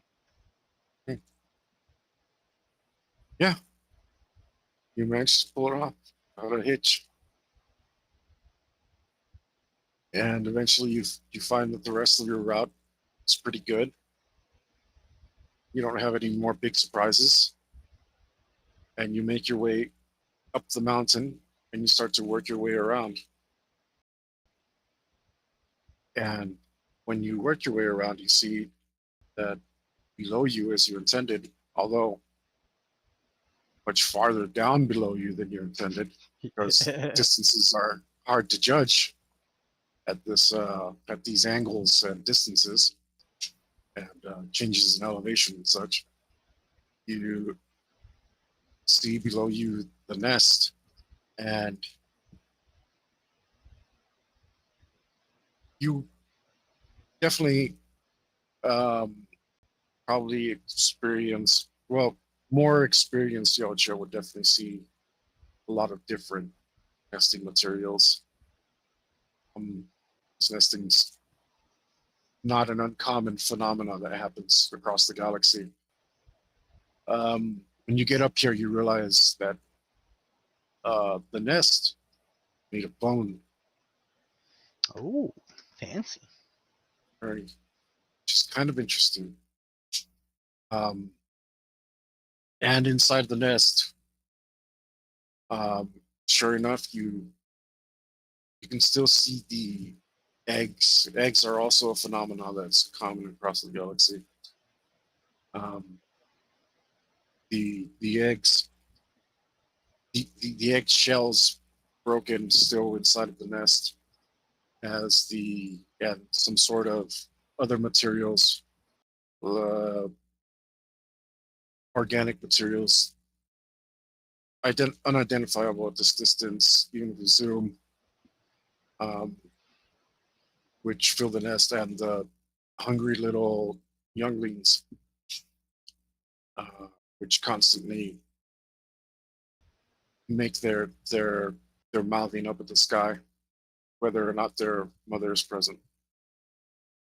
Or father, who knows? We don't judge and whatever. You never know. I don't know, an alien planet, right? Yeah, I've been curious about that because like the days I've spent on this planet, this is the only bird of this type I've seen, right? Mm-hmm. It's only been this big ass bird and then little glidey birds. Yeah, little, very little ones, like a foot and a half across tops, like wingspan. Bones. Bones of its victims. Remember the territorial? That's why I don't see another one. Maybe it's this dude's hood that I'm in. All right. So yeah, from the now that I'm above, I'll start mapping out footholds and what would be the easiest way to get down, stuff like that, while being hidden. I'm not just hanging on. I'm not just hanging off the edge, just looking down at it. Like this, like this. Like, oh, something's moving. Let me just. Okay, is it still there? All right.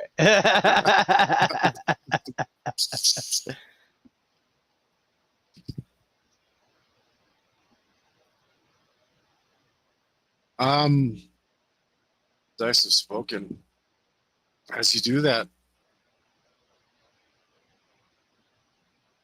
oh look, so that's the right thing to do.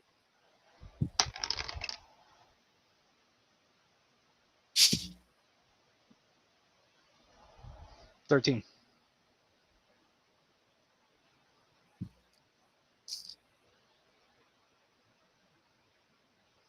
So,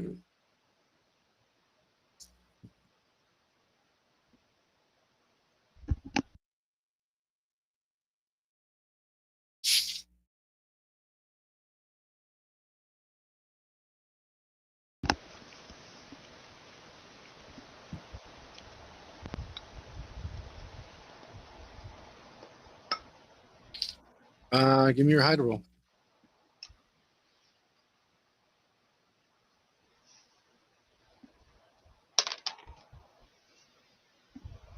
37 with the cloak. 12 if the cloak doesn't work. Okay.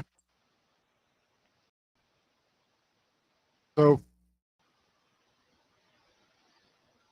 just you're extremely surprised because of the speed of this thing, but it has returned to its nest. And it's done so with another fish. Not sure if this one's bigger or smaller than the first one because of how far you were away. But now that you're closer, you can really see the impressive size of this thing. And you're thinking 25-foot wingspan might have been underestimate, low ball. Although it's hard to tell because as it moves so swiftly and clasps its wings together, it's no longer in a spread wing formation. Instead, it's grasped on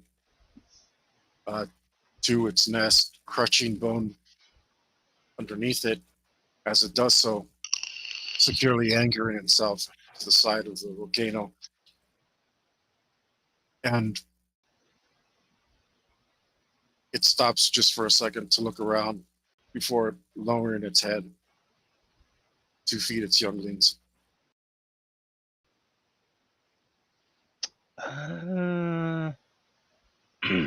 Empathy to see if maybe it noticed me and just didn't care.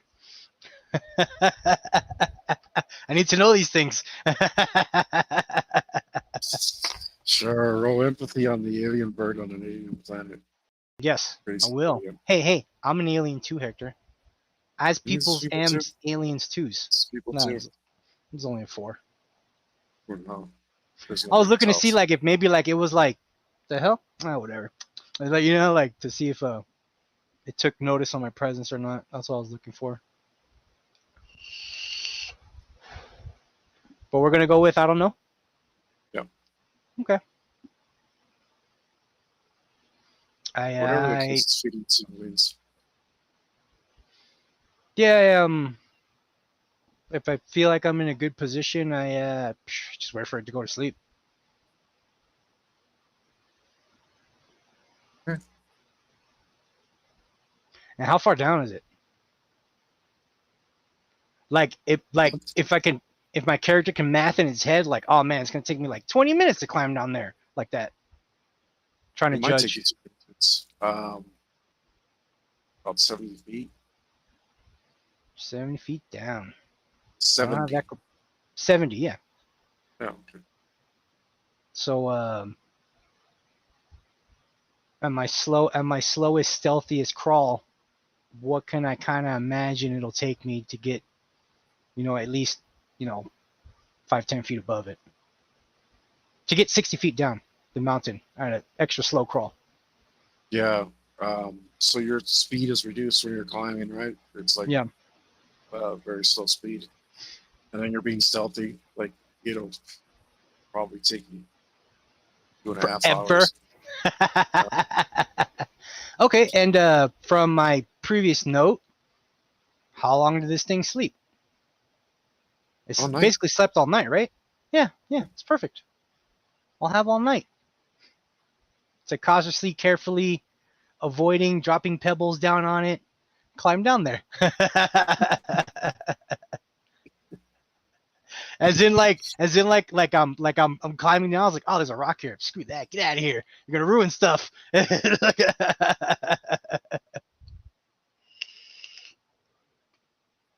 So yeah, when I feel like I'm in position, I wait for it to go to sleep, and then I You can always throw it in the volcano. throw it in the volcano. The How? rock. Oh, yeah. Yeah. Nature's trash can.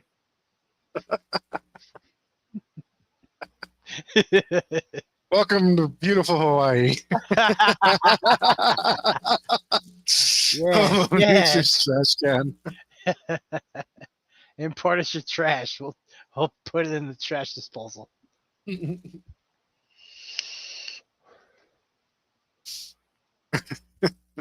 Hey man, slap a bunch of filters over the top. That's clean burning right there.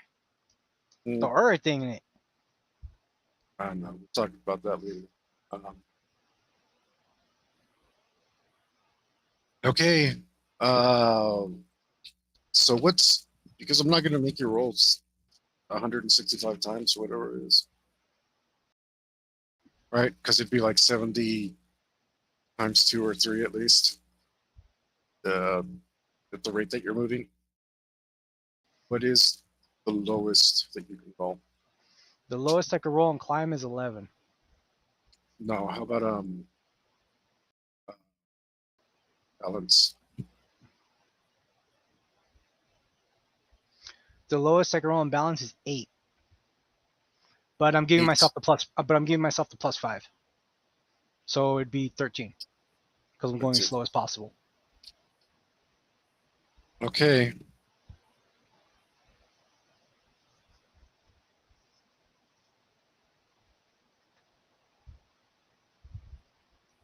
You make your way down the mountain as carefully as you possibly can. As the bird slumber, yes. Yeah. Shifting your weight carefully as you make your way down. Trying to feel with your toes so that you're not stepping on any pebble or something that might make you slip or cause a sound. I think just to make it interesting, the best thing that I could have you roll would be flexibility. I'm going to have you roll 3 flexibility rolls. The DSs, which I have just decided, and you need to pass all 3 of them for me, sir. Okay. 9. Okay. 6. Okay, we'll stop right there. As you make your way down, uh, and things are going very slowly, but you're being very patient. And this thing is very, very big and looks extremely dangerous. And you probably think you're not getting another chance to kill anything this month, so it's extremely important. All that focus in your mind, kind of forget that your body can be worn in different ways, and you just start to cramp up. As holding the positions that you're in for a long time is just starting to cause you all sorts of discomfort. You're basically torturing yourself at this point. And you're not sure if you're just going to lose it to a leg cramp on the way down.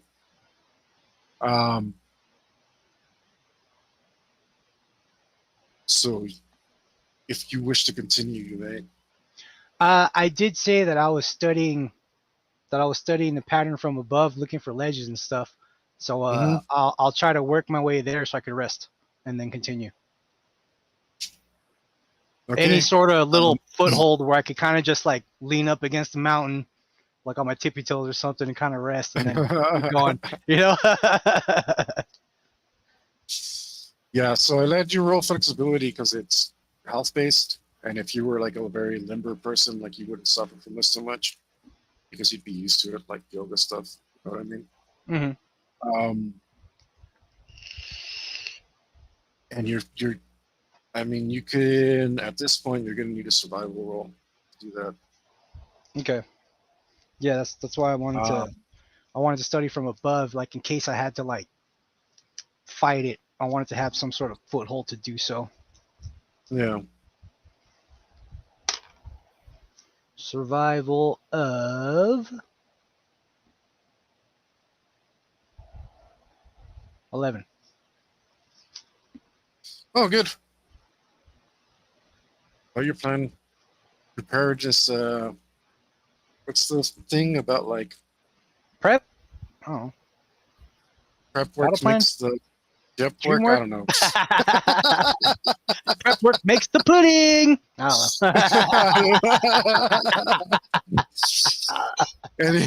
don't know. I don't know what the saying is for this. But Batman, you know, whatever.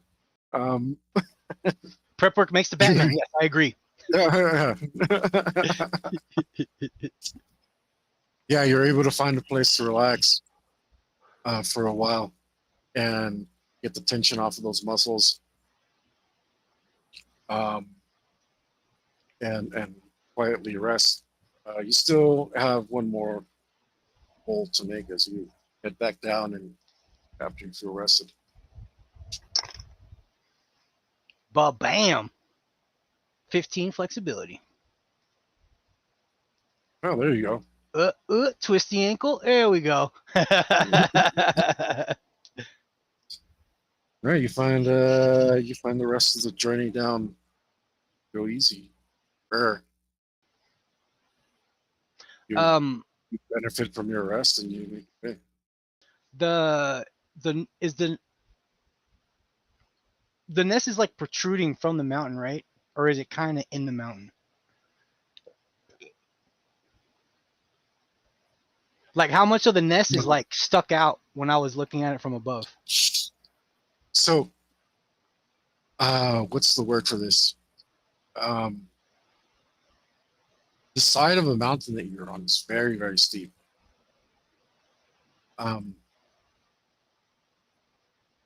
it looks to mostly have been jutted out. Now, how do I describe it? There's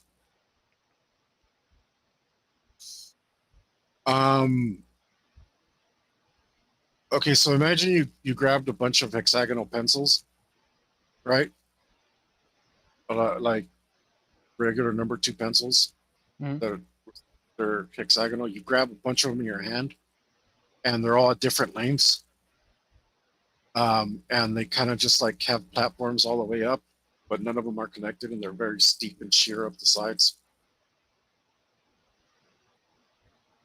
Does that make sense? There are a bunch of platforms you could have gone up this mountain, but I mean, it would have been sheer the whole way. Um, Yeah, sheer as in so like almost impossible to climb on, right? it would have been smooth side after smooth side, but Oh there yeah, are no, yeah. parts that jut that, like I said, like those pencils, if they were all different heights and kind of leaned this way, then there would be platforms all along from where the pencils end, right? Hmm. Yeah, something like that. If you had like I said geology, I'd tell you, I'd just tell you why, but I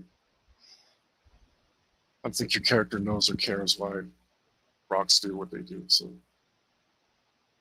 Okay. Um, like, would I feel safe dropping down on the nest?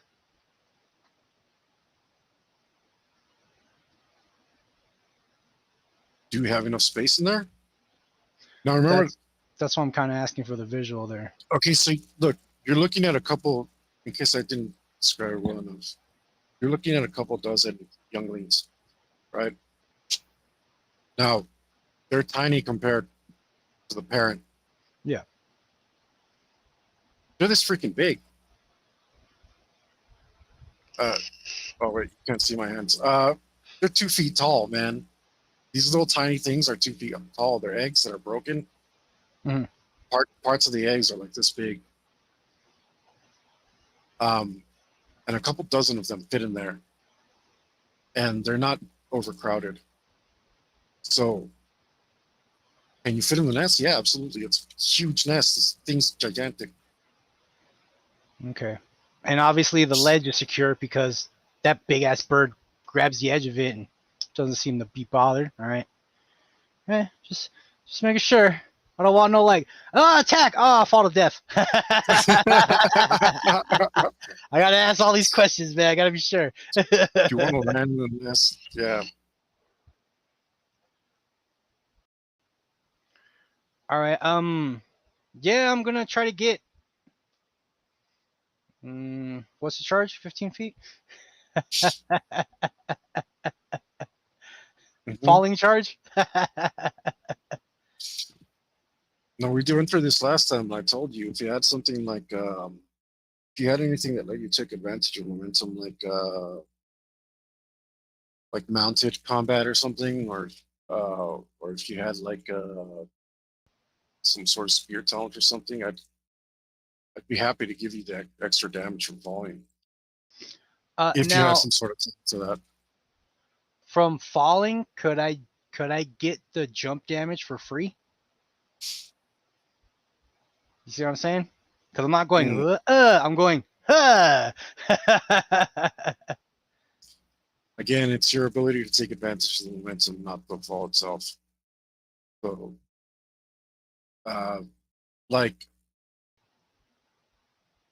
let's say you just aren't good at it. Okay, like, which one's gonna hurt more, like a frog splash or is the diamond cutter, where Diamond Dallas Page lands on top of you with his hands like this, and goes over your head, like most ridiculous move ever. Like you're not taking advantage of the momentum correctly in a way that's not going to hurt you. Then it's you. It's not the fall or how you can take advantage of it. That's why I said if you have a talent, I'd be happy to give you some fall damage. Mm, If you have any kind of talent that will let you take advantage of your momentum, extra speed, or something like that. mm-mm. No, So then, I don't want to take fall damage. otherwise I, it's just the jump damage, which is in effect that. so I could count it as a jump attack by falling on it, but I would still have to roll the jump, right? Yeah, yeah. Okay. And then if I fail the jump, I just don't get the bonus damage. Yeah. Okay. All right. Yeah, that's worth it. I don't want to take any fall damage, so I'm gonna go to 13 feet. Which which is also a jump roll. if you want to negate that damage. And remember, I don't know if you took it, but you had access to racial jump, so No, yeah. Can I take it later? Yeah. Sweet. I may need to since I don't have a stupid grappling hook anymore. Just Hulk jump everywhere. All right. I'm using the system, and I'm placing myself under the threshold of where I start taking fall damage, and then I'm gonna roll the jump attack on the bird. but you're not going to get the charge if you don't have the distance. And it's 50 feet, right? So But what's but I'll still get the jump attack, right? If I roll the jump successfully. Because isn't I think I thought 15 was like the threshold where you start taking fall damage. it might be. Yeah, that's why I don't want to risk it. Wait, I have it open. Okay, cool. Yeah, if it's something dumb like 3 damage or whatever, like yeah, I'll totally do it because I could just null that. I should tank it anyway. Depends on the damage. And this, ladies and gentlemen, is why you study the system you play. Oh no, this one's clunkier than other systems, but solves arguments and avoids ambiguation and back and forth and having to make up your own stuff. So,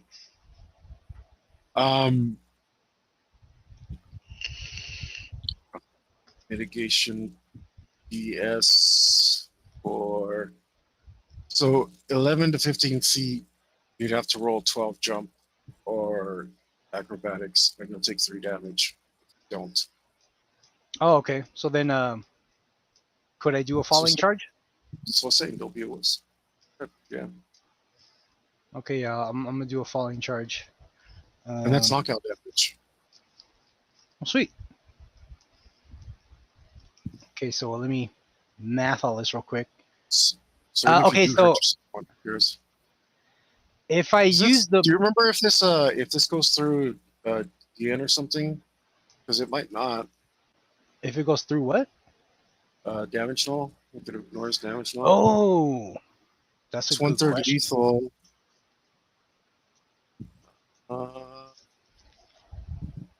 Okay. Damage taken for falling ignores all DN unless the source specifically states it doesn't. So you'd take 1 damage to the most, and 2 knockout. So 3 total. I'm down for that. Yeah.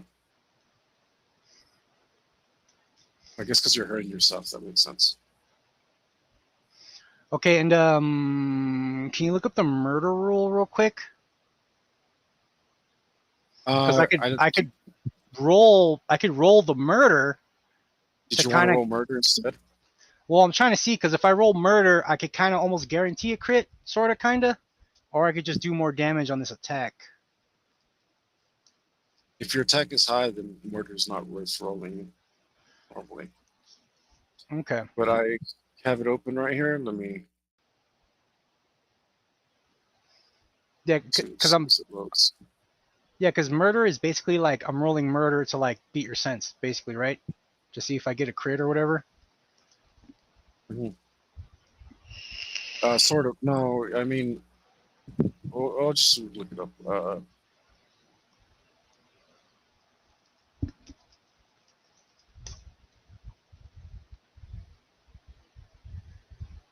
I was right there.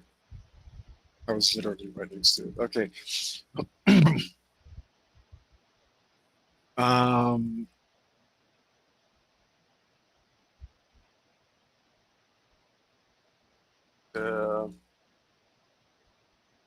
Be done when your opponent is completely unaware of you, completely help against you, is subject to one of your feints, or subject to another special circumstance, such as a talent, such as from a talent, normal attack. Must still be made unless your opponent is completely helpless against you, in which case your attack automatically.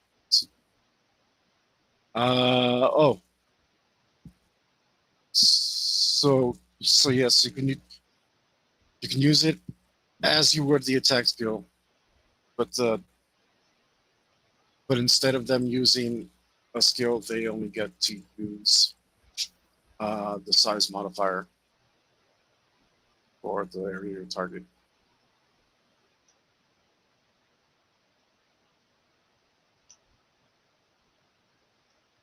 Hmm.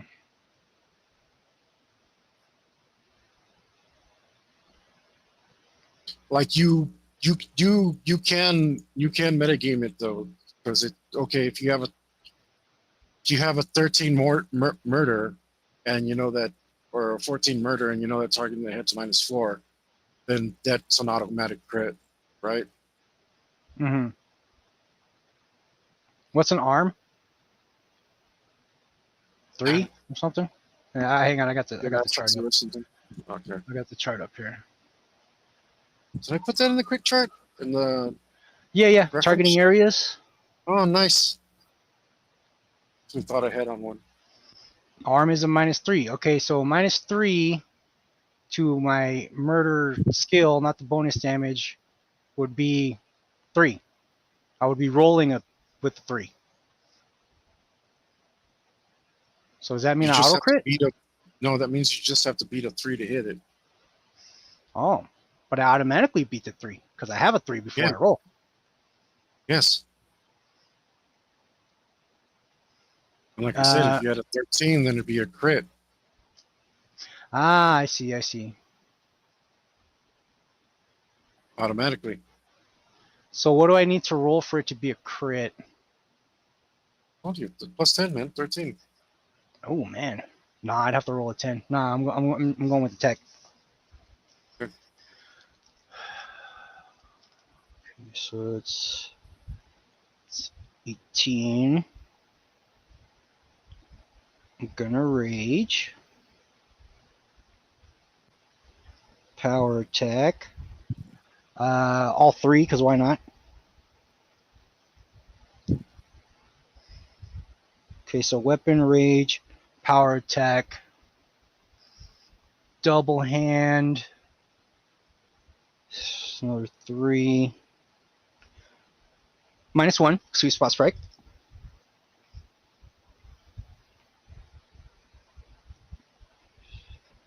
Okay, I have my damage. Now I'm rolling the. Also sacrifice everything. Should take reckless. Yeah, but I didn't.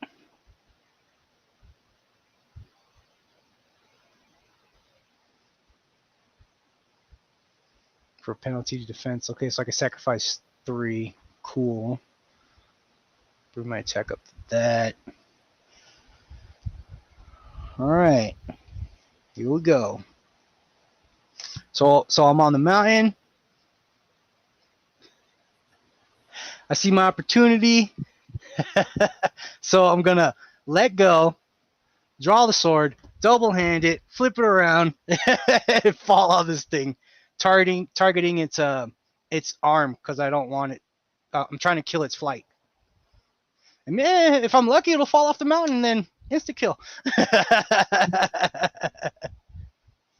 Okay, so that brings us to that, and then -3 for the arm, 15. All right, here we go. Oh, damn it. Ugh.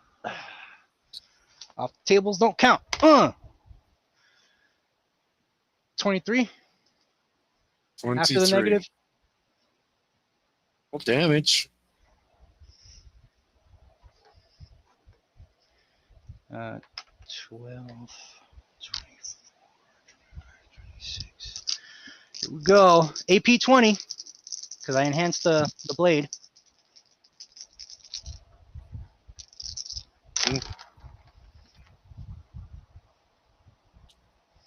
It's 10, 11, 22. Hang on. 25 plus 2, 27 27. to the arm. AP 20. Like butter. Swing. Oh, yeah, 27 times 1.5 from the charge.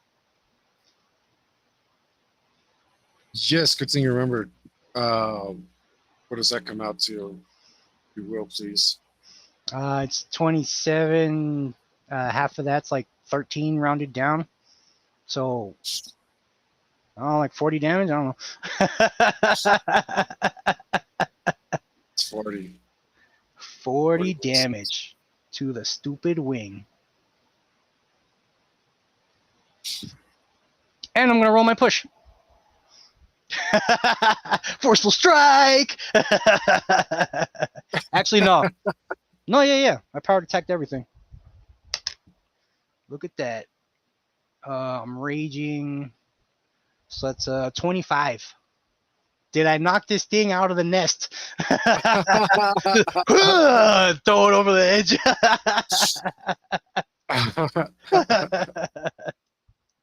Okay, hold on.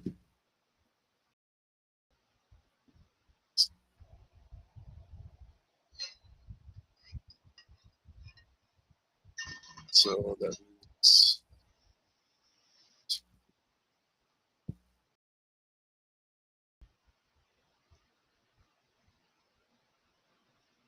holy smokes. What just happened here? Okay.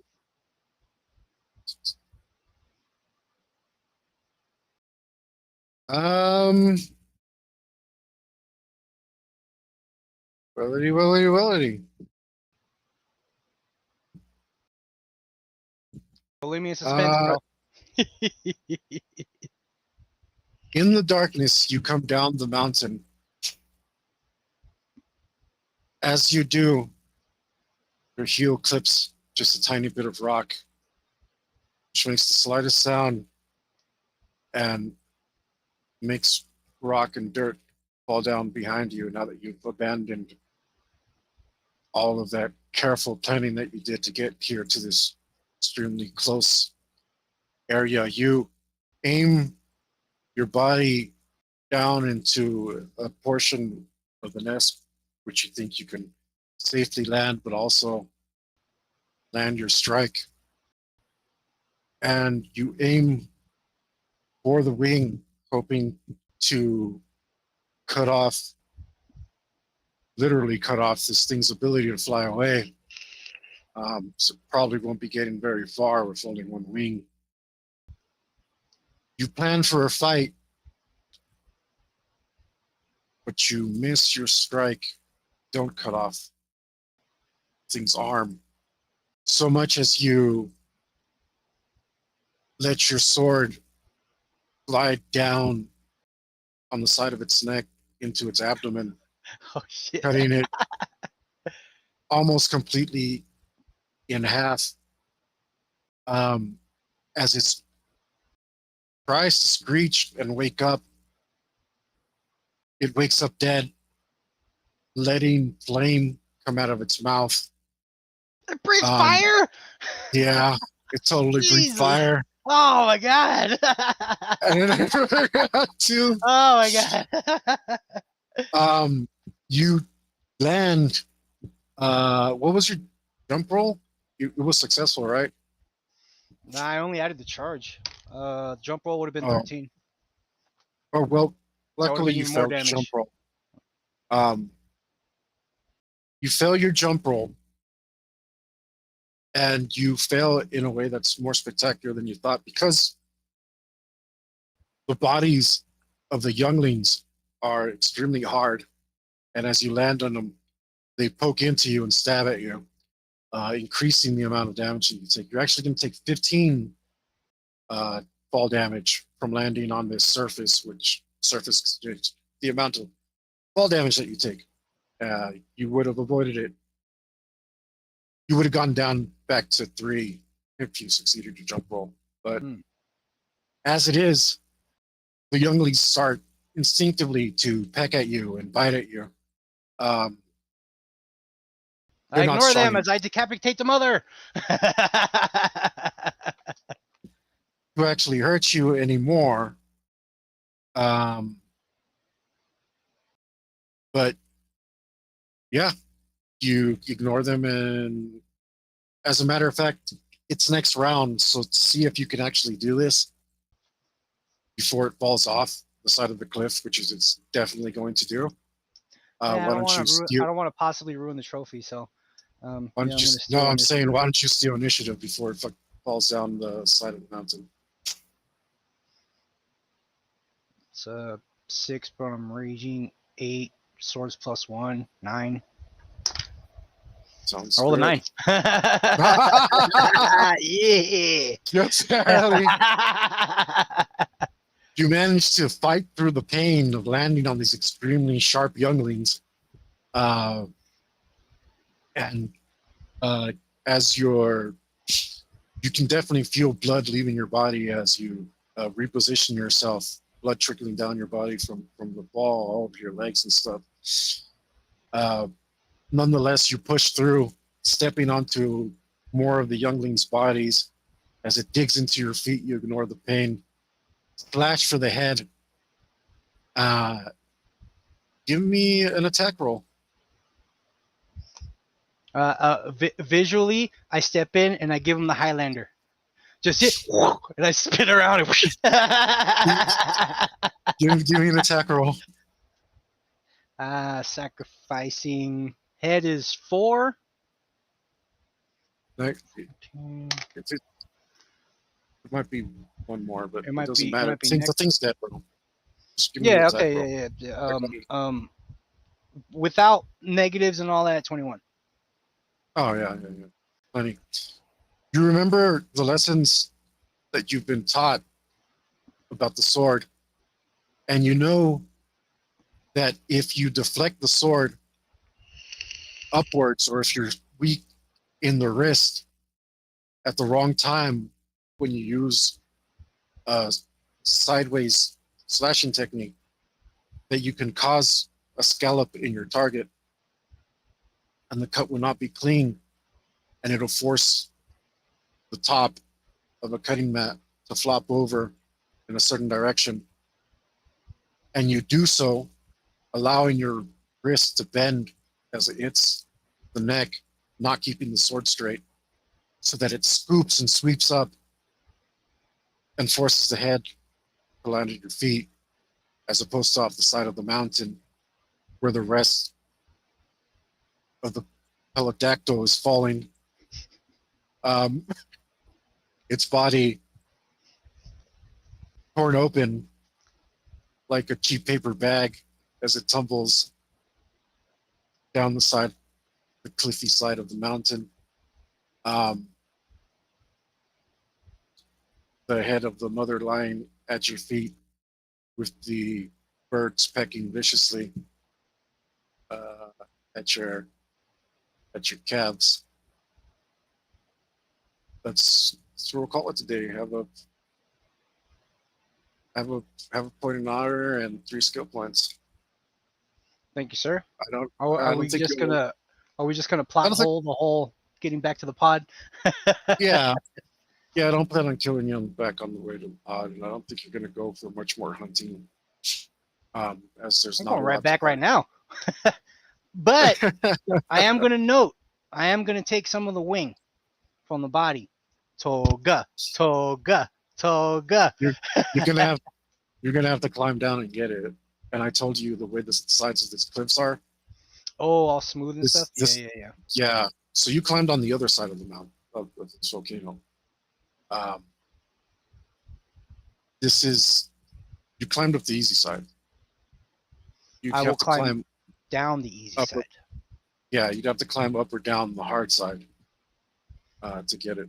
So unfortunately, I don't think that's going to be happening. No, like climb down the easy side, go around the mountain, and then climb back up the hard side. Oh yeah, I kind of assumed they made it all the way down to the bottom, the body. No. Oh, okay, yeah, never mind. Remember the way I described it. There's going to be several platforms all the way up. Okay, all right, cool. Don't want to say. I don't want to take any extra risk. I go back to the pod. That's what I was saying. Especially because climbing kills in this game like it does in real life. So. But yeah, I don't plan on killing you after that hunt. I'm just going to give it to you. And assume. I mean, you only took 5 points of damage. Yeah, I mean, whenever I get a chance, can't- I could just myself. Yeah, you can't null fall damage. So, like we read, unless it specifically says so. Cool. Yeah, great. Spectacular form. Pulled it off, man. Thank you, sir. Uh, Could have went either way. really wanted to kill you. That thing was extremely dangerous. You put me up against a freaking dragon, dude. It was a freaking dragon. And if it wasn't for my meticulous planning, yeah, you could have probably ended me in the first attack. Like what do you do, Yuli? It blows fire at you. I guess I try to parry it as I fall off the mountain on fire. But see, you have heat resist. So there's that. Still be on fire. Tumbling down the mountain. You still would have been on fire jumping down the mountain. Yeah, so many ways to take you out really, really easily on that one. Yeah. Like I said, even I wanted you to take the risk of the jump because the nest was a hazard, but I just on purpose neglected to tell you that, like,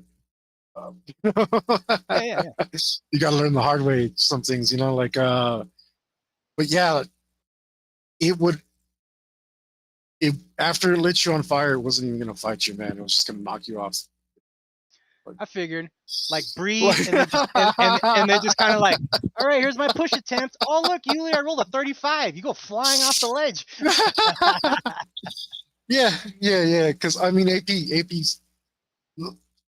So every predator you make is gonna have some advantages and disadvantages, right? But AP is amazing in this game, and I've tried to push it on all your characters, everyone's character, and nobody ever takes it. And it's just like, make your damage count, man. Like, you hit the magic number right on the button. Wow, like to if the you last didn't, HP.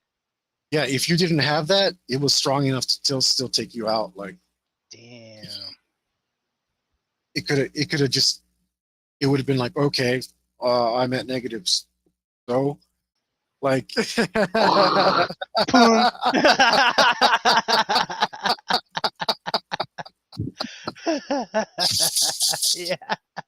Oh no, I'm at a -3. I still throw you off the mountain. Yeah, goodbye. Jesus, the dice gods have spoken. Yeah, so holy shit, man. Point of honor is really good in this game. So I rolled 40, 12, and a D4 damage on that. Very nice.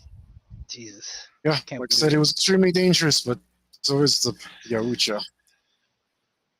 Right. I'm the king of the jungle. I guess that's it for today. Remember, send all your angry yet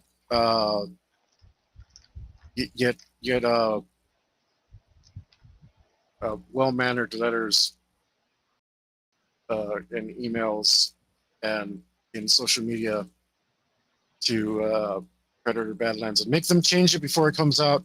We got to Sonic this thing. They changed Sonic. They made Sonic look good. They can make the Predator look good. Send it back. It's not done. Put it back in the kitchen. Do it again. It's not right. They can fix it. Get out there, make your voices heard. Let's pray that there's some semblance of sanity in this world so we can have a Predator that's mean and angry instead of the awful thing that we're being offered. You mean instead of a... Yeah, crybaby. Crybaby scaredy cat Predator. Ooh, I make all these faces. Ooh, I have feelings. Yes, they gave him like forehead stuff. Yeah. It's supposed to be the ridge, his eyebrow ridges, and then his cranium, his crab skull. Like, who can, whatever. let's just pray. I don't even know if the movie's out yet. It might be out, and I'm so like under my own rock that I don't even know what's going on. It's okay, Hector. We're in your world right now. Yeah. Screw reality. Yeah. I think the session was probably a lot better than anything Badlands can be. So we'll see. Either way, thanks for joining us. Make sure to get in the links, buy a t-shirt, hit the like button if you enjoyed this stuff. Tell your friend about it. Hit me up. Just I charge $2.99 a minute if you want me to degrade you over the telephone. Want to talk some shit? Yeah. Whatever it is, guys. I got a long road ahead of me. I've got so much work under my belt already, but I got a long road ahead of me still until I can get the scheme out, and I could use every little bit of help. So buy a t-shirt or a sticker or get an art commission or something. That'd be absolutely awesome. Or just help spread the word. Unless you got anything to add, Helicopter. The intern position is still open. And don't be a little bitch. Learn from the master and make your life better from doing that. So stop being a piece of crap and be this dude's intern so you can learn about life. Losers. And find envelopes in your house. Put monies in them. Send them to Hector's. Yeah. Just take money orders. I mean, no. You can cash out me if you want. Whatever. More important than all of that, guys. Stay metal.